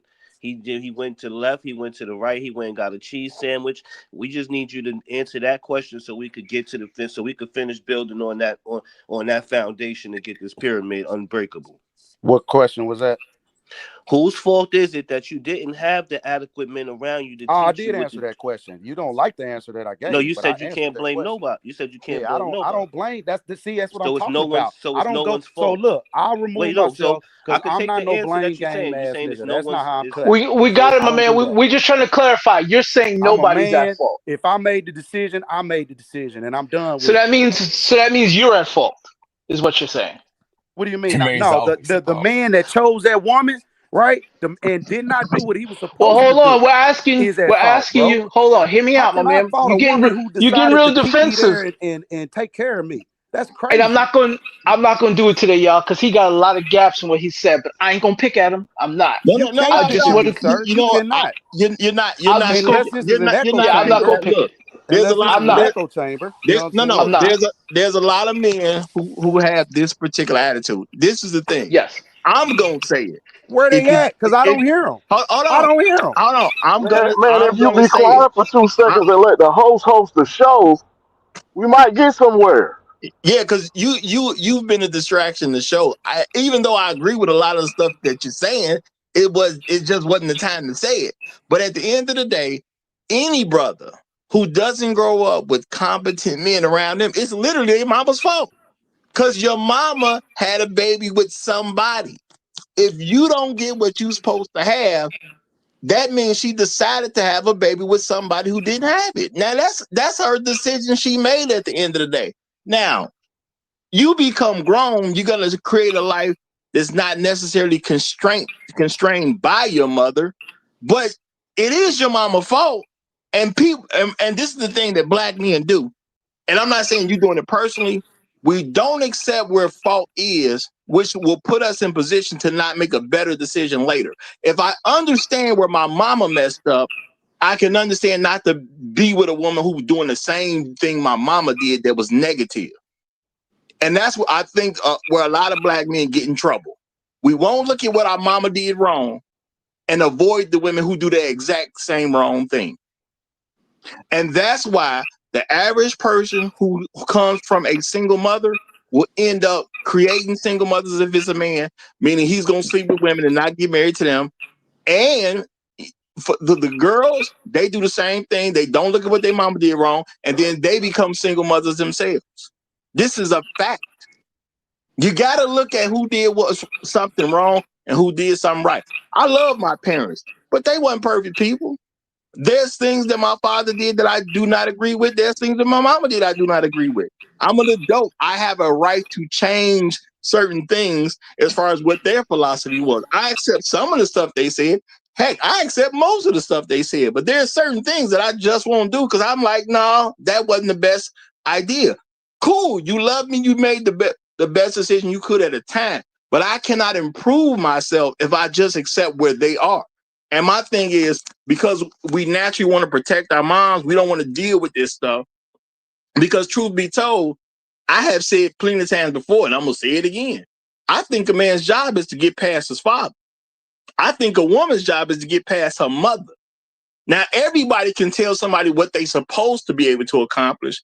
But if you outdid your parents, you did something right. Because you pushed us forward. And that's just what it is. Did you push us forward? That's the main question. And the reason this is an issue, because black people in America today have an issue getting together to push ourselves forward because we make excuses for women who aren't cooperating. And they should be left out the loop. The issue is we got to learn to let people go. That's what leadership is. You asked earlier what leadership is. Part of leadership is leaving people behind. There's people who fought wars, and you know what you had to do sometimes? Even though you didn't necessarily want to, you had to leave some people behind. We can't rescue them. They got, it's too much over there. We can't really go get them. We will die just trying to get to where they at. Unfortunately, sometimes people got to get left behind. That's a part of leadership. Accepting what I did wrong, and it's also accepting what somebody else did wrong. So you can avoid those problems in the future. I understand men who saying I don't want to play the blame game because they think blaming somebody makes them unmanly. No, it makes you a man. Every man should know where blame lies. You cannot lead well without identifying blame.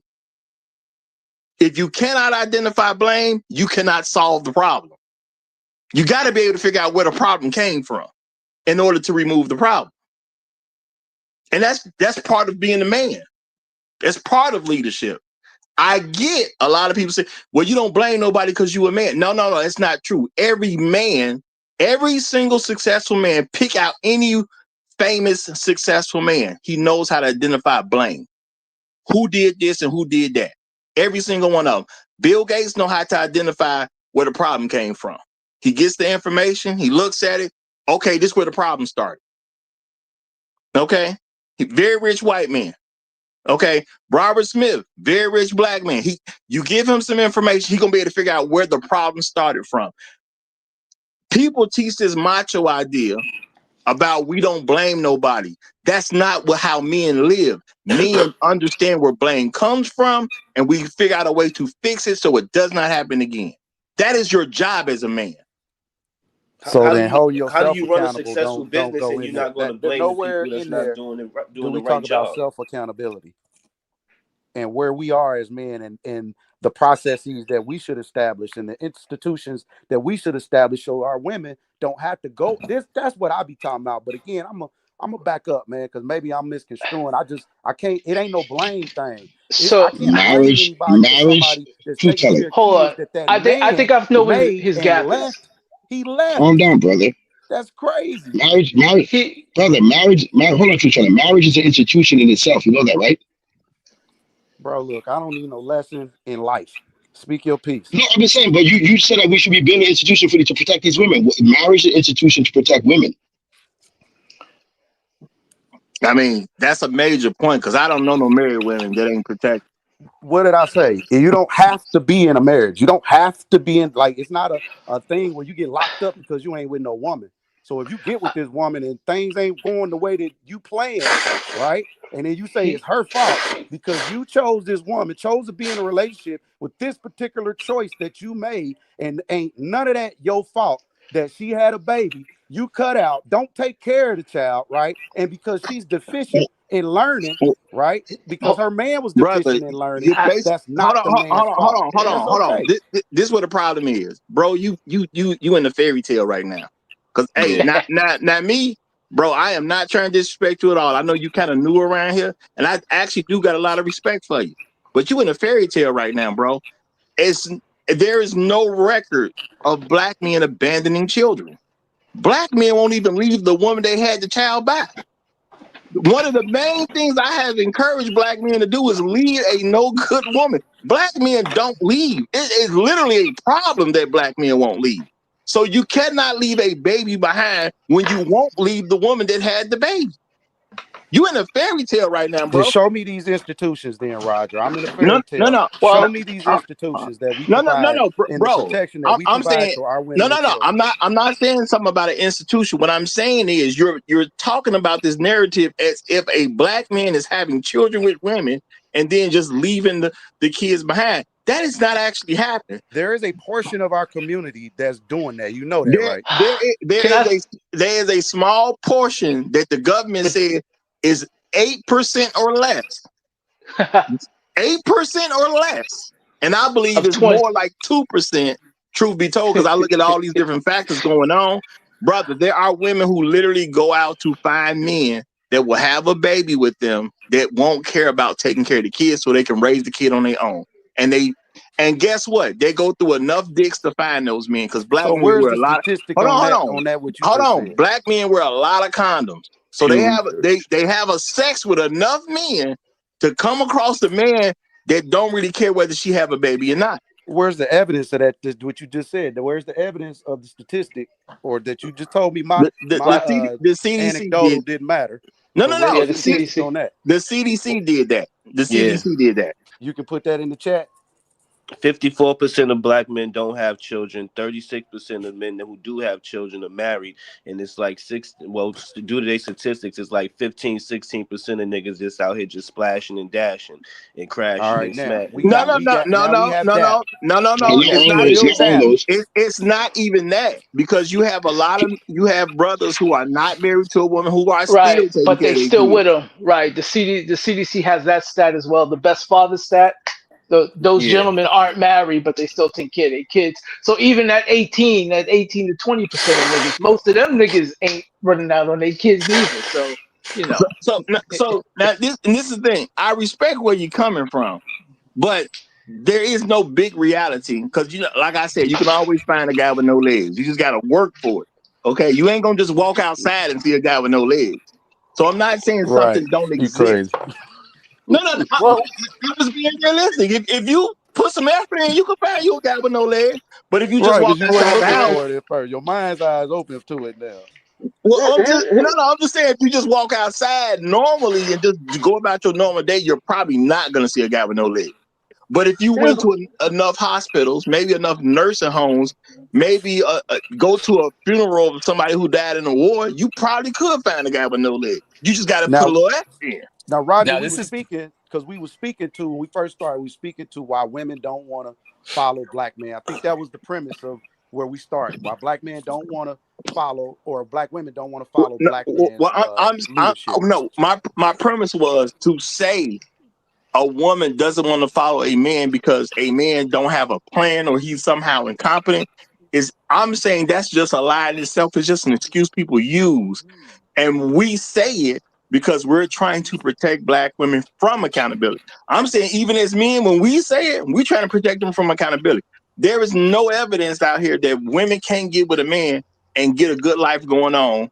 We just say that because we don't want to look at women and hold them accountable. And because we don't hold women accountable, it puts us in a worse position. Because like I was saying earlier, as a man, I have to figure out where the blame is so I can solve the actual problem. Yeah, stereotypes on top of stereotypes, basically.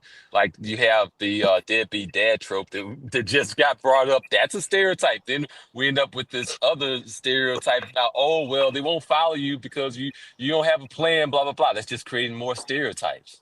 Let me interject, fellas. Um, uh, one thing to say that Hold this on. is a After Kevin, I gotta let Gold Pig in here because he ain't had a chance to say anything yet. Go ahead, Kevin, but okay. let Gold Pig get in after you. Okay, no problem. One thing is like we're definitely not an echo chamber over here. Like at least twice a week, I get on here and disagree with like, damn near everybody on the channel. Damn near everybody. That happened at least twice a week. I'll be like, man, y'all getting on my nerves. We don't do that over here, bro. Go Like, Pete. That don't Buster start just went Gold P. right. Don't start that. Two, the fact that well, your opinion that black men are leaving these women, that literally comes from the gynocracy, that thought process. That's just a trope that was put on us that has statistically been proven to be wrong. You were that propaganda is in you, bro. You didn't get that from yourself, and you never would mention a stat or come. You can never come up with a stat that proves what you're saying. If you really think about it, just Okay, think so I about that, have a brother. stat, right? I have a stat. One child, two dads, neither of them of available. That I don't know where that stat is in CDC, but that's a true life stat, right? Sorry, That's a two true dads. How do you life have Explain two that. statistic. fathers? So Roger Yeah. said, "Hey, who fault is that?" He asked earlier, "Who fault is that?" I'm That's your sorry. You said mama two fault. dads. That's your Can You you said help mama us one. fault. understand? You What said One how one child, how two child and dads. how two do you What have he two saying? fathers. dads? How's that Well, statistically possible? what Because you no might no right. have a no stepdad, hold right? on You y'all got a because man in your life. You got a dad and you have a stepdad in your life. And how do you oh, have a stepdad in your life? Bro, look, we can go down some look, cases. look, You know what I'm look. saying? But that ain't the point we making, No, right? no, no. I'm gonna try to clear this up and make it Oh, short and that's sweet. Roger. My bad. My bad. No. That was Shark that said something. But my thing is, we don't want to disrespect nobody. So you wasn't being disrespectful. But I'm just saying we don't want to disrespect nobody. Period. Because everybody here is my guest, and I don't want none of my guests being Yo, treated poorly. But what I am gonna say is, because I get yo. what you're saying, and there's anecdotal situations and not necessarily stats to go with it. But this is the reality of life in America. If a woman can't come up with a good dad, I mean, it's bad enough she couldn't do it the first time. If she brings a second one that's not a good one, that's just proof that's what she liked at the end of the day. It's not about she can't do it, she's not Bam, interested. Okay. bam, bam. So the thing is, we had these conversations without taking into account what women want. If you wanted a man with a plan, you get one. If you want a man who don't have a plan, you get one. Because as I've said many times, I have seen men doing nothing with nothing, and they don't have no problem getting no woman. So the women obviously like this. I've told you, I've been 18 years old with some woman older than me. If my memory is correct, she was 29 years old, like one of the first vets I was really messing with, or whatever, somebody who's older than me that I was really messing with. She was 29 years old. She had an apartment. She had a job. I'm 18. I have nothing. Literally nothing. I lived with my parents. I don't even think I had the fast food job at the time. I don't think I even had that. I literally had nothing. Why is she messing with me? Now I can get in my own ego and say, well, because I just look so good and she just couldn't resist my charm and all that type of stuff. I can be stupid and put my ego into it. But the reality is she was looking for that. She was looking for a nigga she could control. That's all it is at the end of the day. More than likely, she just wanted to get a baby out of me. Why? Because I'm 18, she was 29, and she can run that baby however she want to, because the 18-year-old ain't going to stop her. If I would have stayed with her in some kind of way, I would develop with her in a relationship in a subordinate position. That was her doing something deliberately. I just wouldn't give her no kid. That's all. But there's men who will. It's that simple at the end of the day. Mama got what she wanted. Nobody has to have a baby in this country, y'all. It's been that way for decades now. No woman can be forced to have a baby. So all the babies they got is the babies they wanted, and they wanted it by the men they had them by. That's just a reality we all got to accept. It is what it is. Now, perfect timing has come up, so I'm going to go ahead and give Perfect the mic. Go ahead, brother. Uh-oh. Is it going to me or is it going to Gold? It's going to me. My bad. It should go to Gold P. It should go to Gold P. Before you go, Gold P, go ahead, brother. Hey, Gold P, don't say nothing. I got it back to you. Don't even do me. Don't even do me, okay? Don't do me. It's Friday, right? Can we take a Friday moment? Can we have a You heard my time. Like, What's happening? What's happening? Man, what's happening? I mean, you know, Roger shoots at me all the time. See what I'm saying? See what I'm saying? That was a pure accident. I wasn't even playing. That was a pure accident. Roger. Hey, Kevin, what did you hear, Kevin? What did you hear, Kev? What'd you hear, Kev? Fuck Gold P. That's what I heard too, man. That was clearly an accident, man. That was a total accident. Real talk. I came up here to say, hey, man, shout out to the Roger Report. You guys get those likes up, man. We got 120 something people in here, only 70 something likes. Get the likes up. That's that. I just came up here for that. And what you do, Roger? Forget Gold P. F Gold P. I made a mistake. See, that was player, man. That was beyond player. Boots all on the couch. That was just a mistake, man. Couch, Roger. Right to the couch. I appreciate you, Gold P. Okay, I appreciate you, brother. I'm human. My bad. Now you human. Can we assess fault? Can we assess fault on this one? Who's to blame for that? Hey, now we can assess blame on this. You understand? Yeah, we can Concisely. Accept your blame, Roger. My bad, brother. I apologize. I accepted the blame. It was my fault. I am sorry. I did not mean to do it. Now, ladies, premeditated. y'all see that, lady? Take note. That's a good note. example. You see how he did that? Own up to that. Now I'm just gonna leave out quietly. You're gonna cry in the car. I'm going to cry in the car. Roger, you got me in my feelings today. It's your fault, Roger. I see you in Bible study, brother. I see you in Bible study. I ain't gonna say nothing right now. I see you in Bible study, bro. Yes, sir. Yes, sir. I'm done. I will perfect. Go ahead and get in then, brother. Go ahead and get in. Salute, everybody. Salute. You know what I wanted to say after the brother, I think it's Concrete, was saying, like, you really reinforced the topic, because what better fall guy than you, right?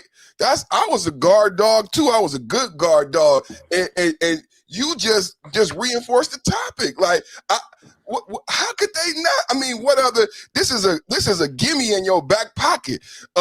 Susan or Shirley, you came in late. Well, no, Concrete made me late. You know what I'm saying? You didn't put in the reports I asked you to put. Well, my son got kicked out of school. Like, it's the best excuse. Like, no other woman. I mean, it's almost, when you hear this, you might, if you a non-Negro black woman, you might want to marry a black man just so you can have that gimme in your back pocket, right? right? Because there's no better excuse out there. Everything I've heard this morning, it'll get you out of blame and fault. You become a deity in some people's eyes because you are faultless. If you are connected to this no good black man who can absorb all this blame like a blob of existence to propel you through life, right? You know what I'm saying? I wasn't on time for my Zoom call. Well, you know, Perfect was in there yelling and screaming, and he was about to get violent. Oh, come on in, Shirley. You good, you good. This excuse is not, they use it when you're a child. They use it when you're an adult. This excuse can be used even when you ain't with the nigga no more. Even when you ain't with him no more. How magical is the brother?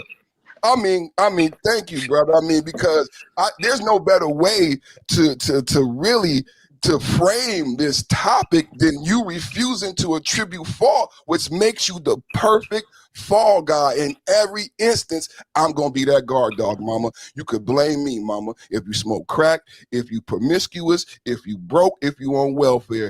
Blame me. And mama, even if I'm dead, and I have seen this, even if I'm dead, mama, and you ain't SHIT, guess what? Your incompetence can be blamed on me. Hallelujah. Amen.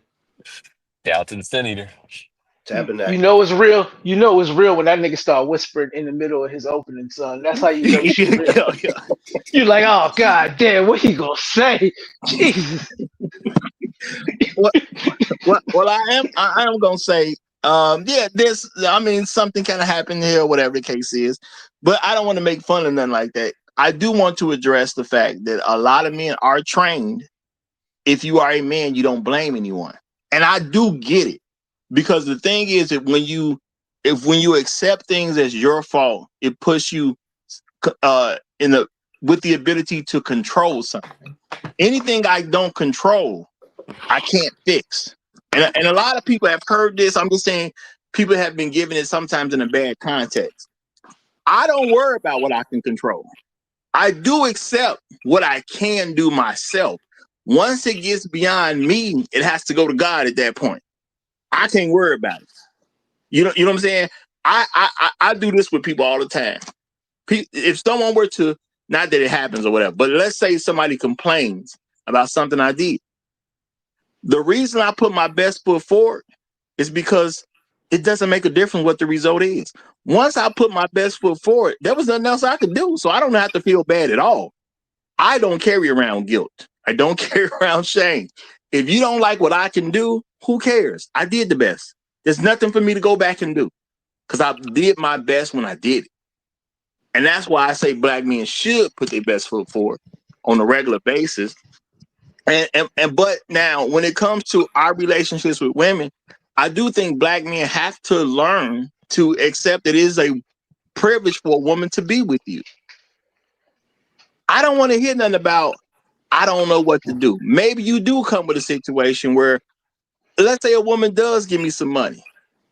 I didn't have a plan for it at first because I wasn't planning on receiving. I'm just gonna make a plan. It's not a big thing. Don't we all make plans when we get money? We've all made plans before. People got checks, you know what I'm saying, from a job. People did something for somebody. Even when you was a kid growing up, you did something, somebody gave you $20. You didn't have a plan for that $20 because you didn't know $20 was coming. But as soon as you give me the 20, I got plans now. I know how to make a plan with some money. And I think black men do this generally. Now, there are some people who are out the game. The people who's dead, the people in prison, and the people that's homeless. But unless you're talking about those people, I just don't see where lack of planning is an issue for black men in America. Now, you start arguing about some homeless niggas, yeah, I'll probably disagree with you. I think it's real. I think it's real important for. We have a problem in our group, in our community, with understanding what leadership is. Honestly, we understand leadership through the purview of a woman who is not willing to lead and doesn't understand it. Just because you denote who's actually at fault for a situation doesn't mean that you will or will not take responsibility for what needs to be done. That's what leaders do.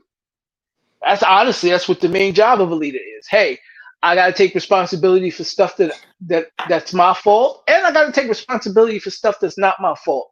But then there are also times where I determine I'm not taking responsibility for sometimes things that are my fault, and also some things that are not my fault. As a leader, you make the determination of what you are going to be responsible for. But we got this bad habit. You listen to what these hoes tell you that they think a leader is. They have no idea what a leader is. They ain't never followed one.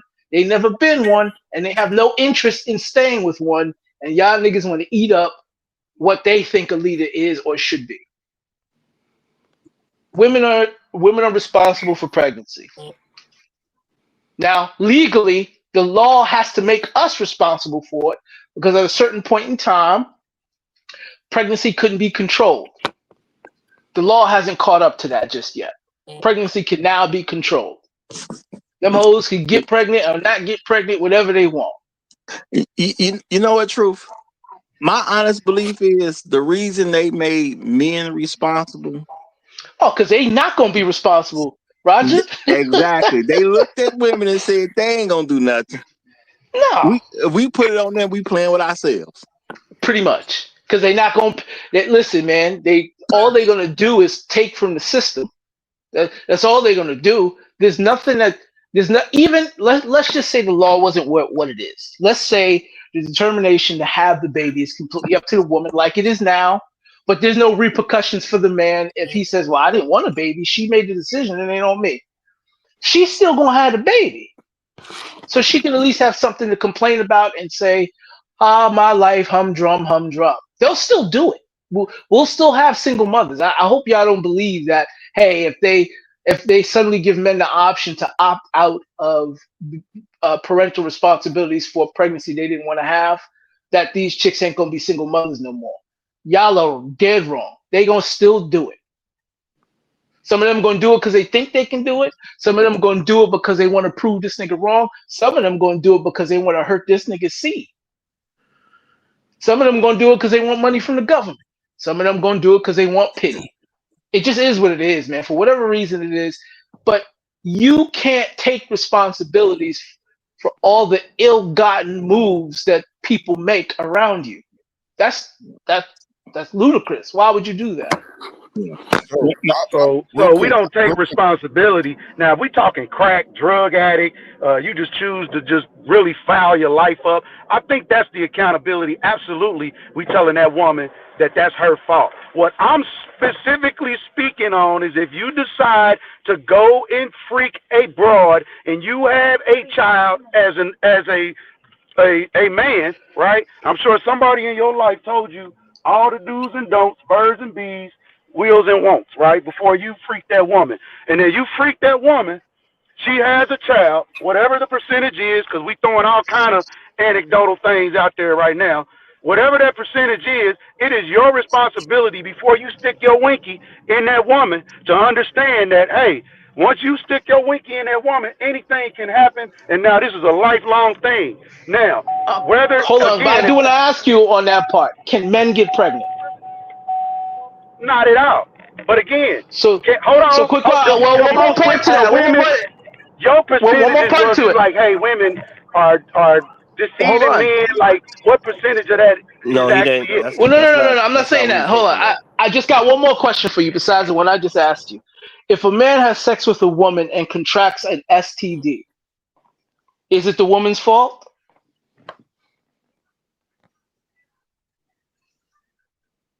Don't struggle too much. I think that's called checkmate. Yeah, I think that might be check. So it's both of their fault, right? But obviously, hold on. If the man, hold on again, it's his choice. He the man, bro. I'm not ready to move depending on this. Oh, bitch, it's your fault. You did this, and I didn't check your ass before I stuck my wiki in you. Thank you. It's his fault. What we talking about, bro? It's his fault. So Okay, take it hold fast, y'all, because I would definitely want some order. Bro, I get where you coming from. I had a woman that told me she wanted a baby. Okay? She told me straight up she wanted to get pregnant. I ain't had sex with her since. Right. He ran. He Listen, ran. I didn't run. I don't want no kid. She just literally told me she want one. What I think gonna happen if I keep messing with her? You gonna have a baby. listen, It's called me making a plan to not have a child with her. It's not me running, bro. She want a baby. She done told me out her own mouth. If I go have sex with her after she told me she want a baby, now if I get her pregnant, you gonna say that's my fault. So why would I have sex with a woman who just told me she want to get Oh pregnant? no, you did the exact right. That's exactly what I'm talking about. That's hey, dick control. You had enough control to be like, you know what, I really do want you, but boy, you on some other stuff. So quick, hey, let I me do want to say this. ask you one more question though. Hold Can on, I hold ask you on. one more question? No, How should a woman? hold Sorry, go on. ahead. I was being patient. Yeah, and Yeah, you're I want right. to get. You're right. That You're work. right. And let me say something. I thought you was dropping off. F Gold P. Yeah, man. Yeah, go P, go ahead, man. Go P, go No, ahead. I'm saying since you want to play with me earlier, I thought you was dropping off. Ain't that what you said? You was dropping off. I said I would be in the back. You didn't put me in the back. Damn. I'm up here. God damn. That's wrong, Rob. That's your fault, Rob. That's your fault. You show improvements all the time, Rob. You show Can't cross the line with these niggas, go P. You just can't. I'm just saying, bro. I didn't forgot what I want to say. I'm done. Well, you know, Perk was gonna say something. Hey, Perk, I'm interested in what you I was about wanted to to say. say You was gonna something. say I something did. too. So I'm Okay, check interested this in out. it. What Check you this got? out. I want to piggyback on what True Teller was saying from a project manager standpoint. I don't know if we missed that. So, for corrective action purposes, brother, concrete. So, yes, you have to assess fault. And even as the project manager, I need to assess fault, even if I'm going to be the one to implement the corrective action.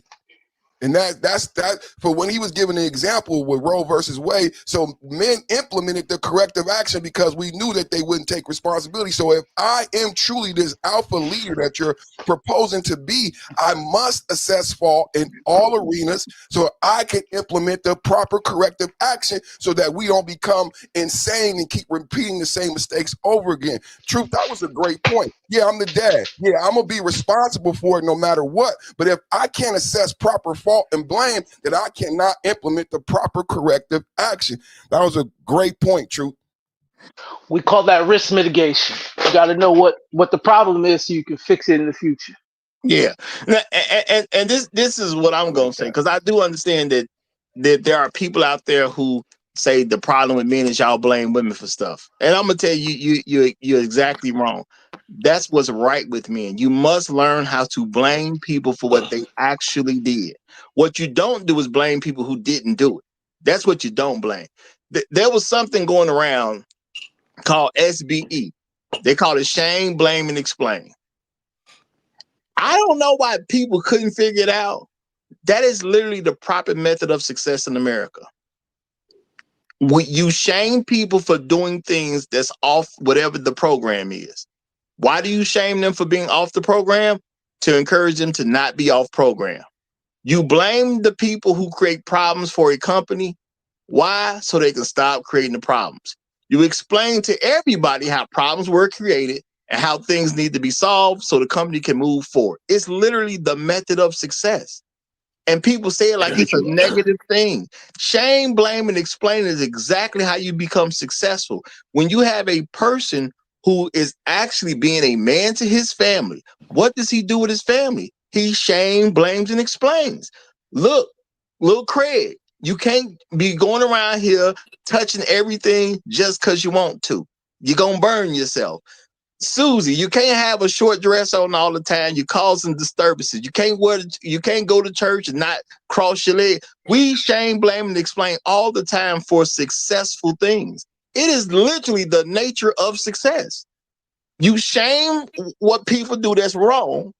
You blame people for what they did so they can know not to do it again. And you explain to everybody why these things are problems so we all can avoid them. It's okay to blame people. But I will say, a lot of us, we hear that men don't blame nobody. I don't know no successful man who doesn't. I ain't never met one. I ain't never read about one. I ain't never seen one.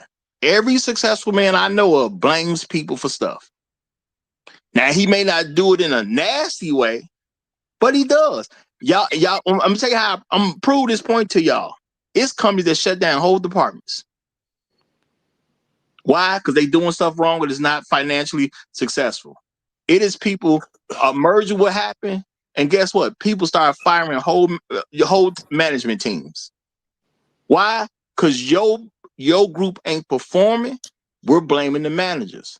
No, these workers just doing what they told. We taking you up out of here because you the reason these workers doing what they doing. Successful people blame people.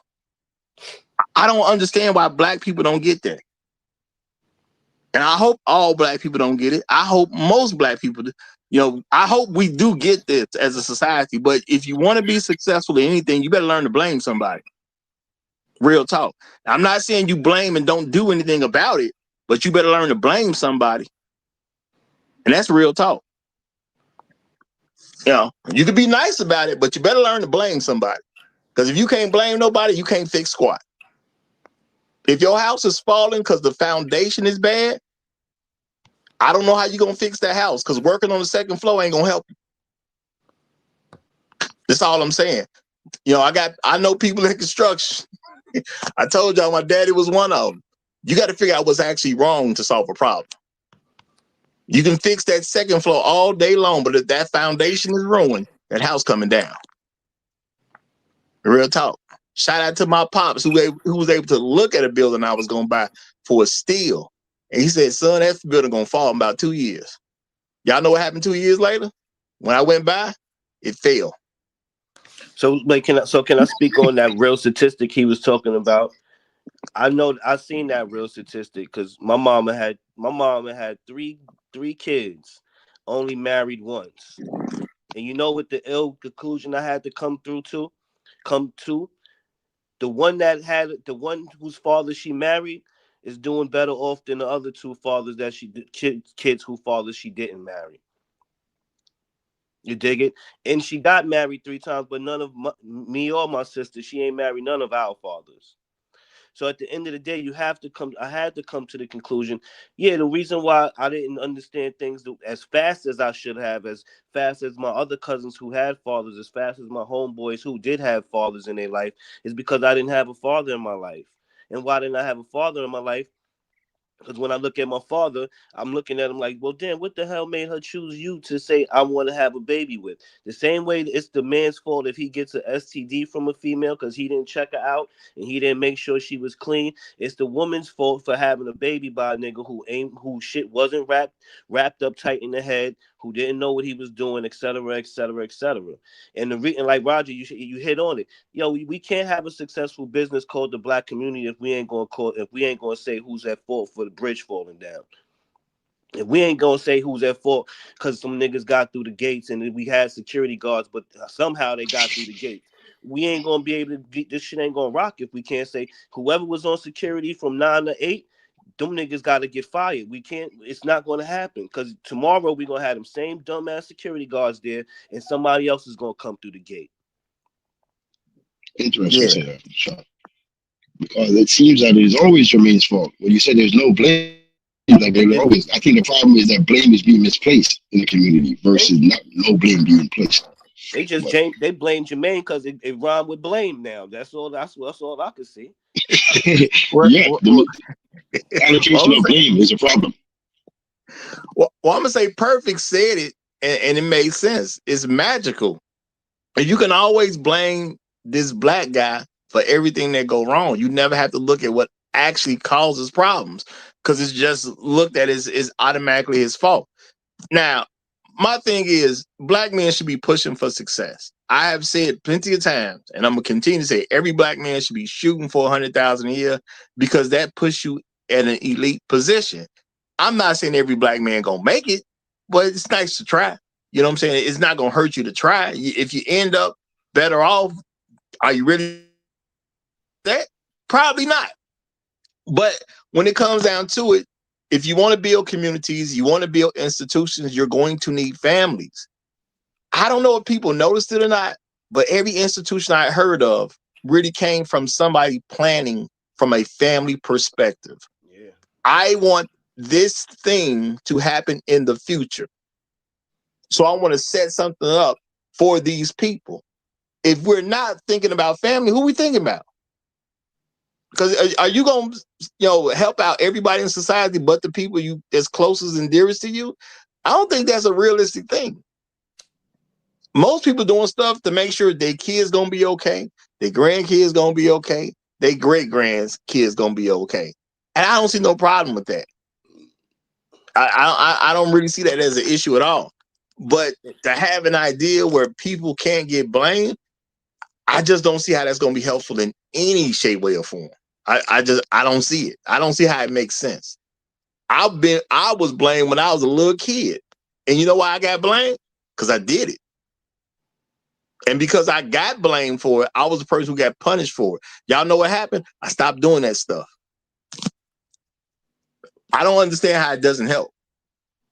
You want to know one thing I never seen walking through the streets of New York City? I never seen an Indian homeless lady. I don't think I ever seen a Chinese homeless lady. I have seen white homeless women, and I have seen black homeless women. And y'all could dissect that how y'all want to. That's a very interesting point. And as far as we can tell, who are the most rebellious to the corresponding group of men in America right now? Is it not black women? Is it not white women? Because I see white women starting to act more and more like black women. I've never seen a homeless Muslim woman. Yep. I ain't never seen a homeless Arab woman. You smell me? That's real talk. I agree with you, Roger. They would get the group would make that man feel so bad if he made a woman get homeless. They would make him feel so bad. They wouldn't have the chance because she going to play her position and do what she's supposed to do as a woman in that relationship or that in that community. That's why she ain't never going to be homeless. I agree. Yeah, and I agree. But I was just saying, if the man doesn't do his part and they become homeless, they will make him feel bad too. So right she's a about good that. wife for doing her thing. Yeah, and he doesn't do his part, they will make him feel really, really bad because you wasted a good woman. You know what I'm saying? So they wouldn't even let her get with a man who's not going. They wouldn't even let her get. They wouldn't even let her get with a man who's not going to do his part. Capacity, man. And some women just don't have the capacity. We choose women that we feel like, they do go with the program, and sometimes they do flip. There are different dynamics in life, things that happen, people's appetites change. It's just so many different dynamics. But I'm gonna say that, and I'm gonna always put it on the men because you have this instinct when you know your life is in danger. But if you keep stepping forward, and how many times we done been with our bro, like, bro, leave her alone. What are you doing? Why are you even messing with this individual in the first place? And you telling me everything is wrong, and I'm like, bro, just leave it alone. And he don't leave it alone, and then next thing you know, it's everything that we, So I'm speaking to, brothers that we probably the people that need to have this conversation with may not even be in here. Hopefully they are. But most of the time, we that's speaking like this, we pretty much okay. We're not really talking to us. We're talking to those that really need this information. Nah, but Concrete, you right on that. But the reason why he won't leave her alone is because he got a kid with her. Like, I have a homie right now who almost went insane trying to get his kid back from this chick that he knew he shouldn't have had sex with. We grilling him like, why in the hell? Why in the hell? Why in the hell? But now he's just sitting there like, well, I can't. I got a kid with her. I got to get my kid back. I got to get my daughter. Let me interject this too, because a kid will put a hold on a man, but there's a bunch of men who won't leave even though he ain't got a kid. It's not normal. It's not normal for black men to leave a relationship. Most people don't know any black man who left anybody. And that's why I'm saying, while this is the truth, if you understand it as the truth, how do you have a man leaving kids? He won't leave the woman who had the kid. So he can't abandon a child if he won't leave the woman in the first place. You gotta have some level where men start leaving women before we can have this appropriate idea that a child got left some kind of way. I can't leave a child if I'm still with the mama. That's impossible. But Black Rule has come up, so let me go ahead and give him the mic. Black Rule, you got it, my brother. Yeah, thanks for having me, Roger. I'm enjoying the conversation between you and the other gentlemen on the panel. I hope you all are doing well. You know, it's interesting. The more the better the man you are, particularly, I guess, the Black man, the more you will invest into a relationship, especially, once you marry. Most of the Black men I know who have married and do marry tend to invest a great deal in that marriage, resources, time, effort, faith, goodwill, obviously your progeny. And so then the prospects of, with every day, with every day you stay in that marriage, it becomes that much more difficult to leave, because every day you're investing incrementally more into that woman, into those children, into that home, that community, the extended family. You don't really know. I've been looking back over time, married, well past 30 years now, and all of the relationships that have been formed in the context of my marriage, where your children have grown up together, you know, uh, with other people, extended families and friends. And it's all kind of based on this nucleus of that relationship between you and that woman. And that's why men struggle greatly with divorce. That's why men are a lot less likely to leave and a lot more likely to be somewhat destroyed by the process of divorce, some of which even to the point of consideration or beyond of self-harm. So I tend to be empathetic to men who have invested a great deal into a family situation, into a marriage, and when it falls apart, the men very often come asunder by it. But if you haven't invested as much, maybe obviously it should be easier for you to leave. What about the men that ain't invested? Now I'm with you, Guru. I'm in the same, ditto.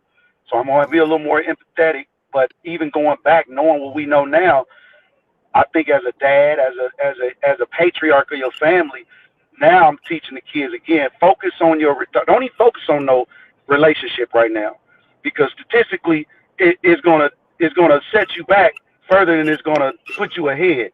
So you need to wait. Focus on yourself, which means not woman, just means knowing you, getting you together, and building you so that you can share these things properly with somebody that you feel like you want to share it with. Your decision making is going to be better. Everything will be better if you got some data, right? A little bit of experience. I think a lot of times we just don't have experience. We see what's in the home, we see what's around us, the construct that you in, and you just go with the flow. And before you know it, you familyed up, right? I could agree with that. Well, I think it's a dilemma, because I think we naturally want to partner up and to build with a woman. I don't know if it's natural to go, you know, 15, 20 years into your adulthood just on your own. And then, after you built yourself up or whatever, now you take a wife and you make children. That's not typically what happens. And now maybe it's the only way to successfully do things in this current environment because of the great cost, as well as all the legal impediments, reproductive impediments, whatever. So I would not begrudge a man taking that course, but that's not historically normal. Normally the vast majority of men commit early in life to a woman, a family situation, and kind of build from there. So we do face a dilemma because of the environment we're in. Okay, can I add a little bit of stuff to that as well too, Black Rule? Because Sure. there's a significant difference between. I was looking at the other day, my wife and myself, and we saw that a black female single with a college degree is worth, I would say, median wealth, they say, would be $1,500 with a college degree, $1,500 median wealth. A black woman that's married over $150,000. It's not even close. It's not even close. White women that are married over $400,000. Nice. It's not even close. You know what I'm saying? See what I'm saying about proper planning? That's proper planning. You got data to say, hey, you know what? It's better for me to marry. I'm going to be more valuable. And if I get married, then we can take it further. What type of man are you going to choose to marry? What type of woman would she choose to marry? And I want my boys to be top flight when they get out here choosing. I want them to bring what we talking about home. You know what I'm saying? You're absolutely correct, but the problem is they're not getting married and they don't want to get married. So now that's what's leaving them in that percentage that placeholder said, the first percentage, which was the lowest percentage. They know just because you might have, I'm not saying you just learned this, but just because you just hearing this don't mean they ain't heard it before. I want to ask the brother a Well, question. I would say this: if I had it to do all over again, um, I would definitely talk much more seriously about arranging marriages, like much more seriously amongst men and women of similar Come on. ilk. My older daughter is married, appear to be doing well. My younger daughter, she's doing well in her career and whatever, but I kind of wish in hindsight I had been a little more active and a little more deliberate in the process of mating for them. And so if you have younger children, the gentleman that you kind of knew was a creator. I'm not as familiar with you. Glad to talk to you. If you have younger children, sons and daughters as well, I think you should seriously consider amongst kindred spirits, amongst your cohort, how are you going to get these kids together? I earnestly believe that. I think that's going to be a survival thing for Black people going forward. And that's assuming they choose to even be together as Black people, because you may just decide, whatever, we're gonna ship, go have our kids mate with Japanese or whatever you works with you like that. But you can do that. That's a deliberate decision now. And that don't mean, again, we won't run into challenges or that situation is going to be perfect, but it should be at least a manageable situation for all parties involved, instead of me being a grandfather and it's just kind of falling in my lap and I'm not really prepared. I'm prepared at every facet, even though I may not want it. We at least prepared in some way. It's just not a detriment in your life. And I think that's where I'm at with things. Is kind of like you said, the first time me hearing some certain things don't mean it's not the first time that they heard it. But you're right. Some things we just oblivious to, and I don't want to be so oblivious to everything, because we end up our obliviousness becomes a detriment, because we could have been prepared. If I knew that I was going to, be all of this, right, I would have been more prepared, right, to share what it is that I'm building. I've been more prepared at an earlier age to share what it is that I'm building. That's the only advice I'm giving. And I agree. We feel some type of way about our kids and who they date and who they friends are. And that's, I think, why we take pride in where we live, because we know that the circle Well, in let which me we put share them. a personal. Let me share a personal anecdote. Like my Well, younger real quick, let me daughter finish that. and Can my I finish? wife. So you, Rue. I'll let you do that, bro. Let me just at least put the button on it, and you can go there. Full serious.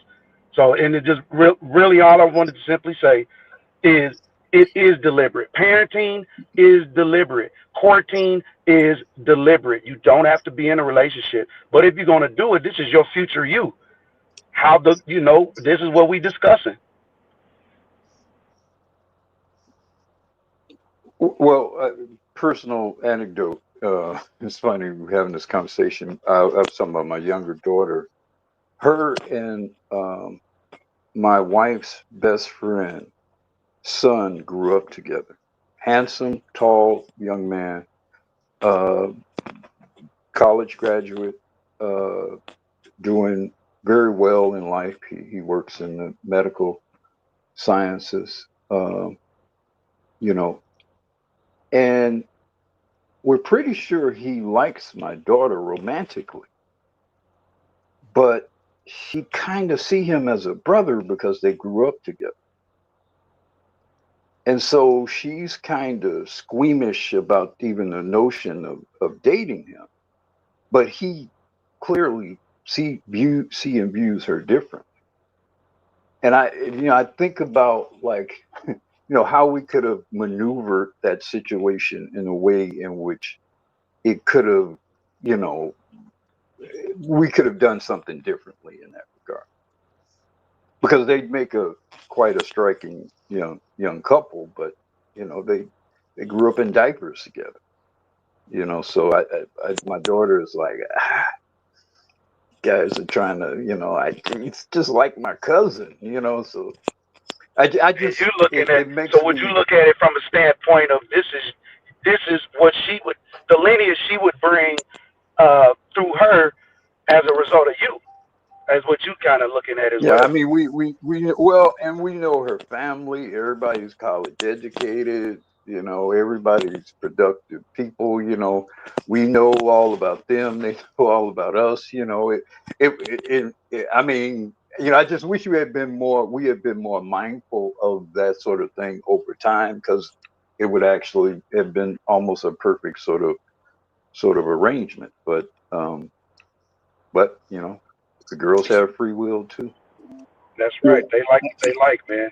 That's one thing. You can try to plan it and set it up, and we can do all that thinking it's gonna be perfect for them, and then they end up liking something not necessarily totally offbeat, but that's not what they want. Now, No, they actually do like stuff totally offbeat. it's totally offbeat. Totally offbeat. Well, I'm gonna say this, you know, because see, because I do agree with some of the concepts he's saying. Because I do have the idea. I say you're supposed to plan for death. You want to make sure you live your life so when you on your deathbed, hopefully at a much older age, that you can be happy with how you lived your life. I think that can Woo-hoo. help guide people to a lot of good decisions. Because if you end up a lawyer but you really wanted to be a doctor on your deathbed, are you gonna be okay with that? You're not. Okay. Ooh, that You hurt. know. Oh, You know. So you to me it's good to plan for how you want to die at an old age. Okay. Now I would say myself personally, if I had a 12-year-old daughter, and I got a friend with a 12-year-old son, I'm bringing my daughter over there. Hey, this your boyfriend. I'm doing that. Why? Now you can't guarantee it's gonna take. But if that's all they know, a lot of times they just roll with it. You're gonna pick good for your child because you love your child. You know the child's family. You know their background. Just like Black was saying, they know all about them. He know all about them. Yeah. You, as Black men, sometimes that's what we're gonna have to do. Because at the end of the day, this now that the world is just open to chance of who you meet, which has been for what, maybe the last 30, 40 years, it's all been about chance. Because back in the day, families did used to introduce each other to different people. And that yep. that kind of them fell by the wayside for whatever reason. I have my theories on why it fell by the wayside. But I think that is something we got to kind of start getting back into. It's crazy, Uh, Roger. Statistics will say too that arranged marriages are more successful. Exactly. Yeah, okay. Wait, hold on. So, to that point, brother, these women don't want us arranging their lives. They've been fighting for their freedoms, but we keep laying the blame at the foot of the brothers. How does that square up? Because we worried about what them sisters that's actually rebelling, worrying about what they do. Let them rebel. I don't care about her. I want the sisters that ain't gonna rebel, who want this game, who want a better life. I don't care about them ones who don't want this. Okay, brother. So the rebellious sisters are the sisters that are the single mothers. Those are the sisters who got who children have two fathers. And two and like me, five fathers. Come on, bro. So My mom was one of these rebellious ass women. Had two boys from two crackheads. Damn. That's my daddy's fault. so look, again, it is up to us as the men, bro, to set the stage, right? It's not fault. If a woman is gonna do her, if you have a plan for a woman, you going down that plan, she agree with the plan, and she jumps off the boat, right? I must have motherfucker chose wrong. But if she's just a belligerent woman, of course we talking about that. I'm talking about women that's with your plan.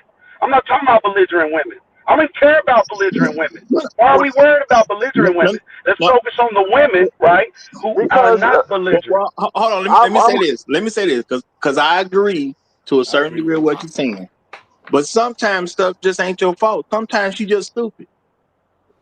You know, if you got a good plan together, she's want to act like she want to roll with your plan, but she can't see what you see. Sometimes other people can't see your vision. It's just the way of the world. You right. Sometimes You other right. people can't see your vision. You right. You just gotta Sometimes know how to people work a stupid broad too. I mean, if she jump off, she too stupid to stay. It's a lot of women who been with a man. That man done did something big, and she wanted to be a part of it later.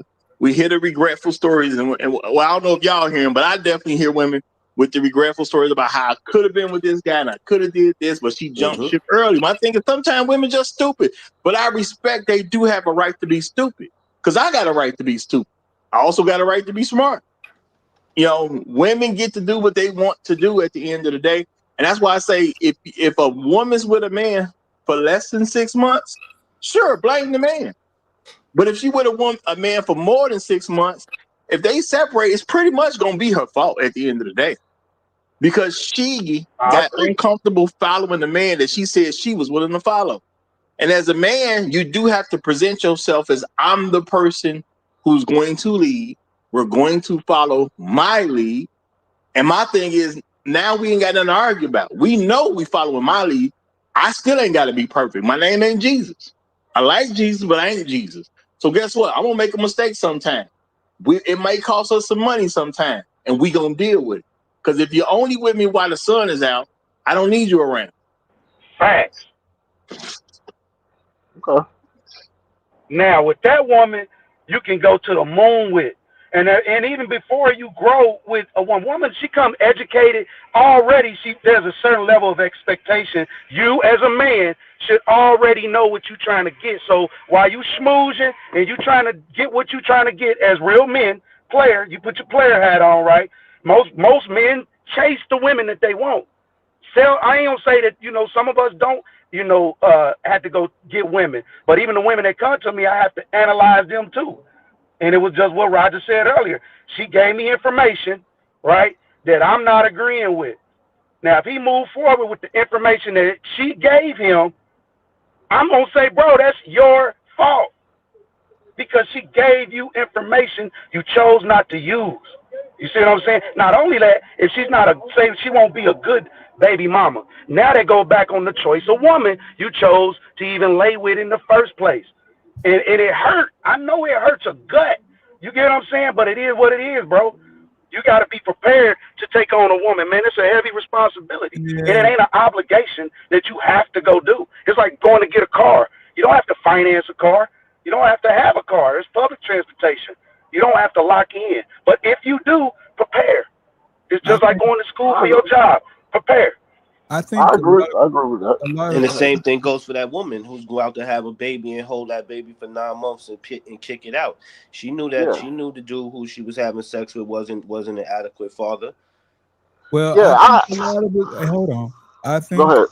a lot of our challenge here is when when people tend to all just lay it out on the brother's footstep. I get where you brothers are coming from as far as your decision. But look, man, when we look at let's say we'll use an example. Let's say Steph Curry's father. Steph Curry's father was with his wife for a significant amount of time. And what did she do? She left him, left the relationship. She wasn't in a bad position. She left the relationship for another guy. A fat white guy. I tried to leave that out, but my bad. My fault, Goldie. My bad. No worries.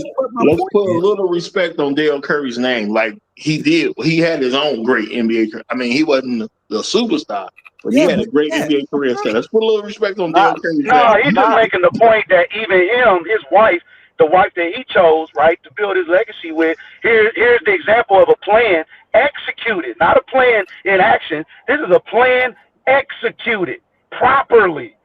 But what I was talking about, right? And she still left him for some whack shit. But she did stay there long enough for her child to become an NBA let star. go. P make his point. My fault. My bad. I made the point. I made the point. I appreciate that, Uru. I made the point. I thought you were still talking. You were still talking. Yeah, I appreciate that. That's what I made to say. Uru brought that thunder down. My fault, Uru. Sorry about that. I made the point though. Yeah. Whereas, we can't constantly just say it's the man's fault about his decisions and whatever. Of course, we all make decisions that may not be the best here and there. We do that. Did y'all hear the part about? Did y'all hear the part about Dale when it got with the man's ex-wife? Yeah. Yeah. Hey. So they basically pulled the white. How player is that, bro? How player is that? How player is that, shit, man? Uru, they was swinging all this time. They was swinging this whole time. I think they were swinging all the time too, man. That's like I will win. That's what I think. I can't lose. Hey, but look, like I cannot lose, bro. I gotta win. Look. The point is, man. The point is that we want to constantly. I listen to you, and yeah, we're not saying that brothers don't make decisions that aren't becoming to the relationship. We're not saying that. What we're saying is you can't just constantly lay it all at the man's feet, man. There's the other side, and the other side has to take just as much responsibility as anybody else. That's where we're at with it. But Gold P, to her defense, she stayed there until her children was grown. No, there's no defense to that. No. But I'm saying even the female who's a baby mama with she could still stay with that man until her children are grown, and then they could go on their own. No. You if you do that, if she does that, she's a failure. I'm gonna say this. Well, the only problem I really I mean, it's not for me to have a problem with it, but the only thing that was particularly untoward about that situation was they made themselves into a part of the public spectacle of their son. The greatness of their son. Had they been kind of quietly living their private lives and whatever, like most parents of NBA players typically do, then it wouldn't be even really subject for anybody's discussion. But you always saw them together, smiling and seeming to be this very happy couple, and obviously that was not true. Now, you exposed yourself. They exposed themselves in a way that if I were Steph, I would not have appreciated them doing. Again, not necessarily what they were doing privately, but because they drew so much attention to themselves publicly, it made it a little more embarrassing for everybody. It's brand damaging. If we look at LeBron James' mama, see, we got enough comparisons in that's a whole other level. Yeah, that's a whole other level. I'm saying that cost LeBron a championship. I think, man. I think that. I'm saying we got enough analogies, examples out here to show and prove why we say you can't just lay it at brothers' feet, man. Well, that's why I'm gonna continue to push a good rule of thumb. If she with the man less than 6 months, sure, blame the dude. I don't care. You know what I'm saying? It's not that big a deal. It was 6 months. But when she goes beyond 6 months, she's indicating to that man that she's willing to be led by him. If you don't want to be led by me, don't indicate that to me. So it's your fault beyond 6 months, especially for somebody who done messed around and got married. Men just ain't out here proposing to everybody. That's just not a real thing. I know black women swear all these people propose to them. You don't know nobody who proposed to her. You don't know one brother who proposed to a woman who he did not marry. None of us know that guy. Not one. So it's not happening. So the thing is, there is something to be blamed. People lie. People present themselves a certain way, then you start seeing who they are. At the end of the day, I am who I am as a man. If you cool following, cool, ain't no issue. But if you're not, you gotta let that be known. Because if you give me an impression that you following me and then you stop following, I'm gonna have a problem with you at the end of the day. Because I start making decisions based on the fact that you was gonna be there. So now you start disrupting me at that point. It's personal to me. Is deceit, and you've exposed. So when I get it. You know, that's why I said the choice is important for when you start wanting to share what it is that you've built. And if more men understood that, is what I'm saying. Not saying that there are not men out there that don't. I'm saying more of our young boys, especially, don't even be worried about her.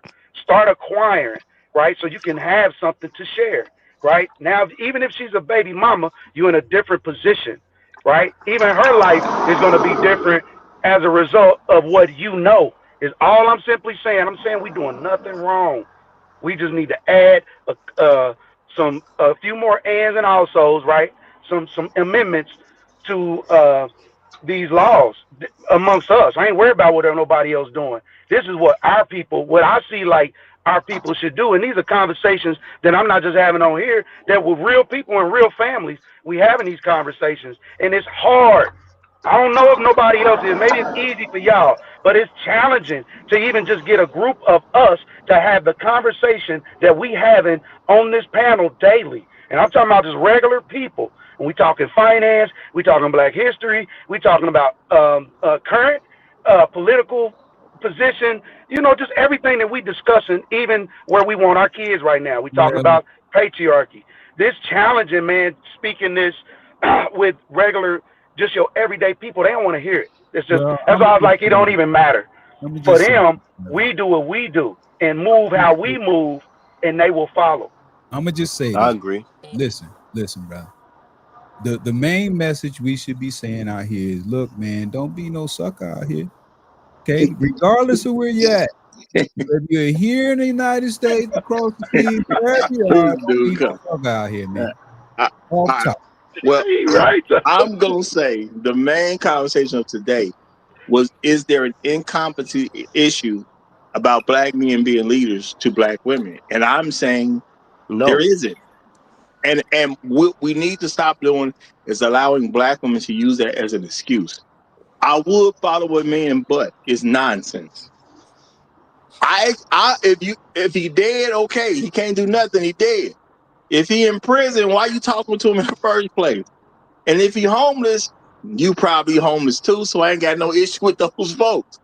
But if you're not in that situation, how do you present to me that you won't follow a man because he don't have this or don't have that? I don't believe you, because everybody I know got a plan. I don't know a brother who don't got a plan. I see brothers in all types of situations.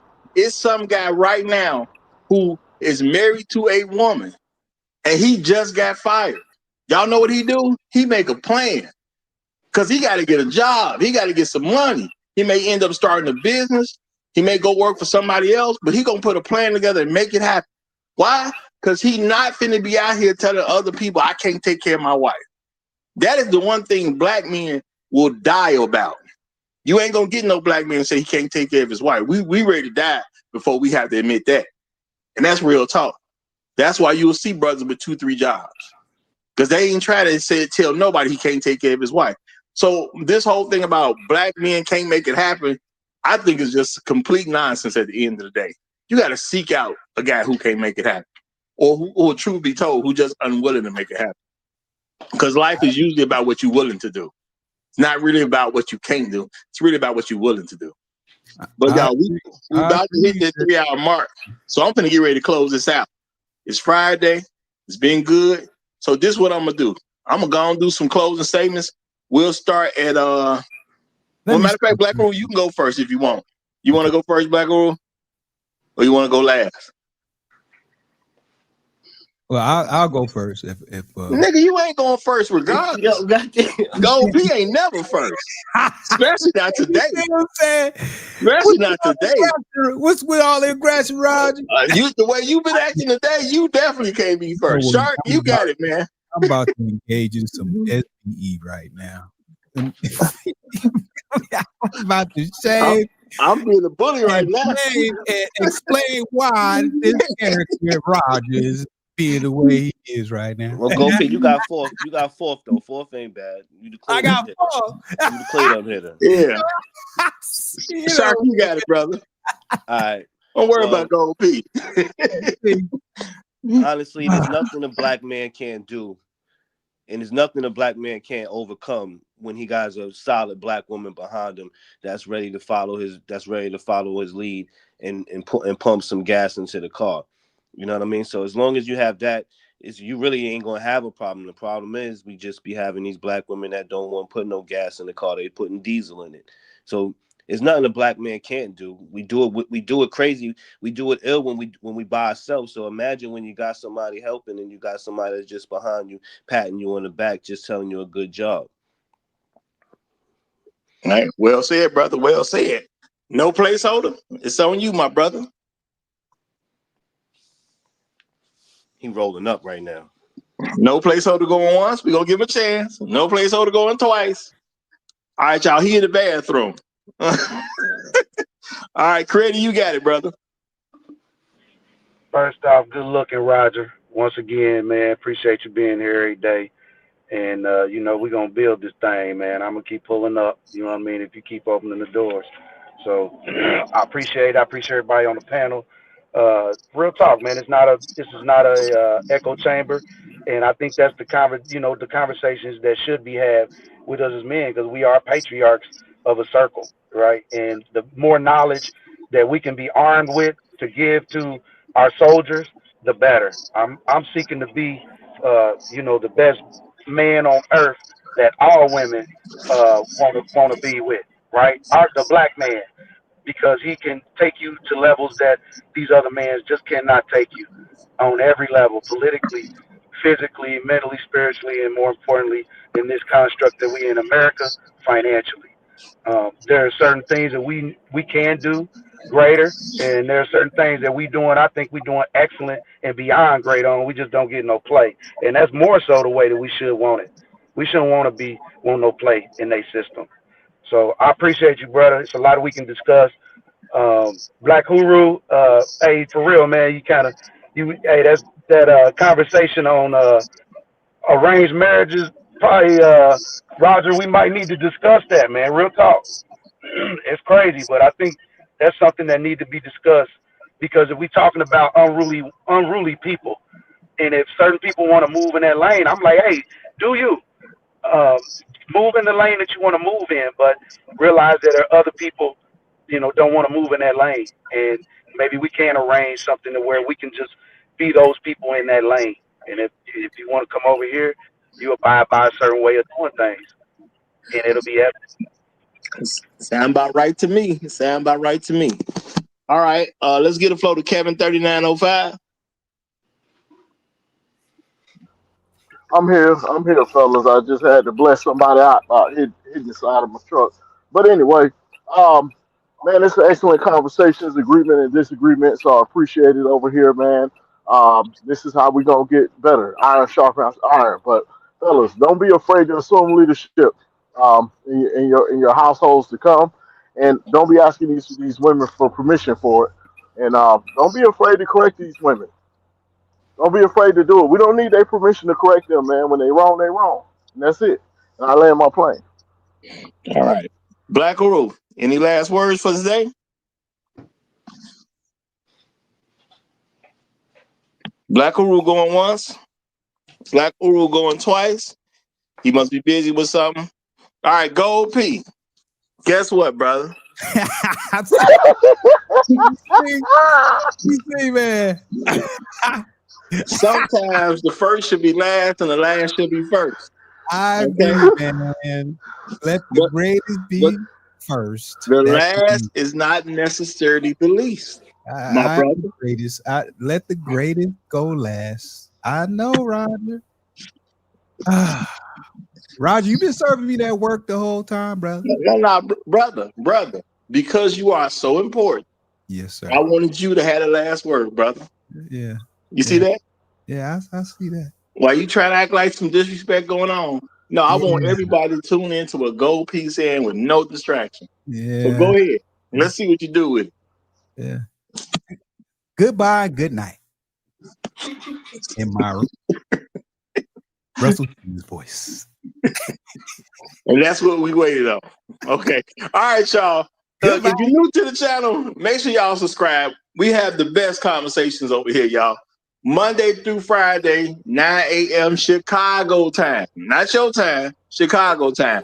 So check us out Monday through Friday at the Roger Report Live. Long live the Habitual Line Steppers. I'm Roger. I'm right. And I'm out. Free Gold P.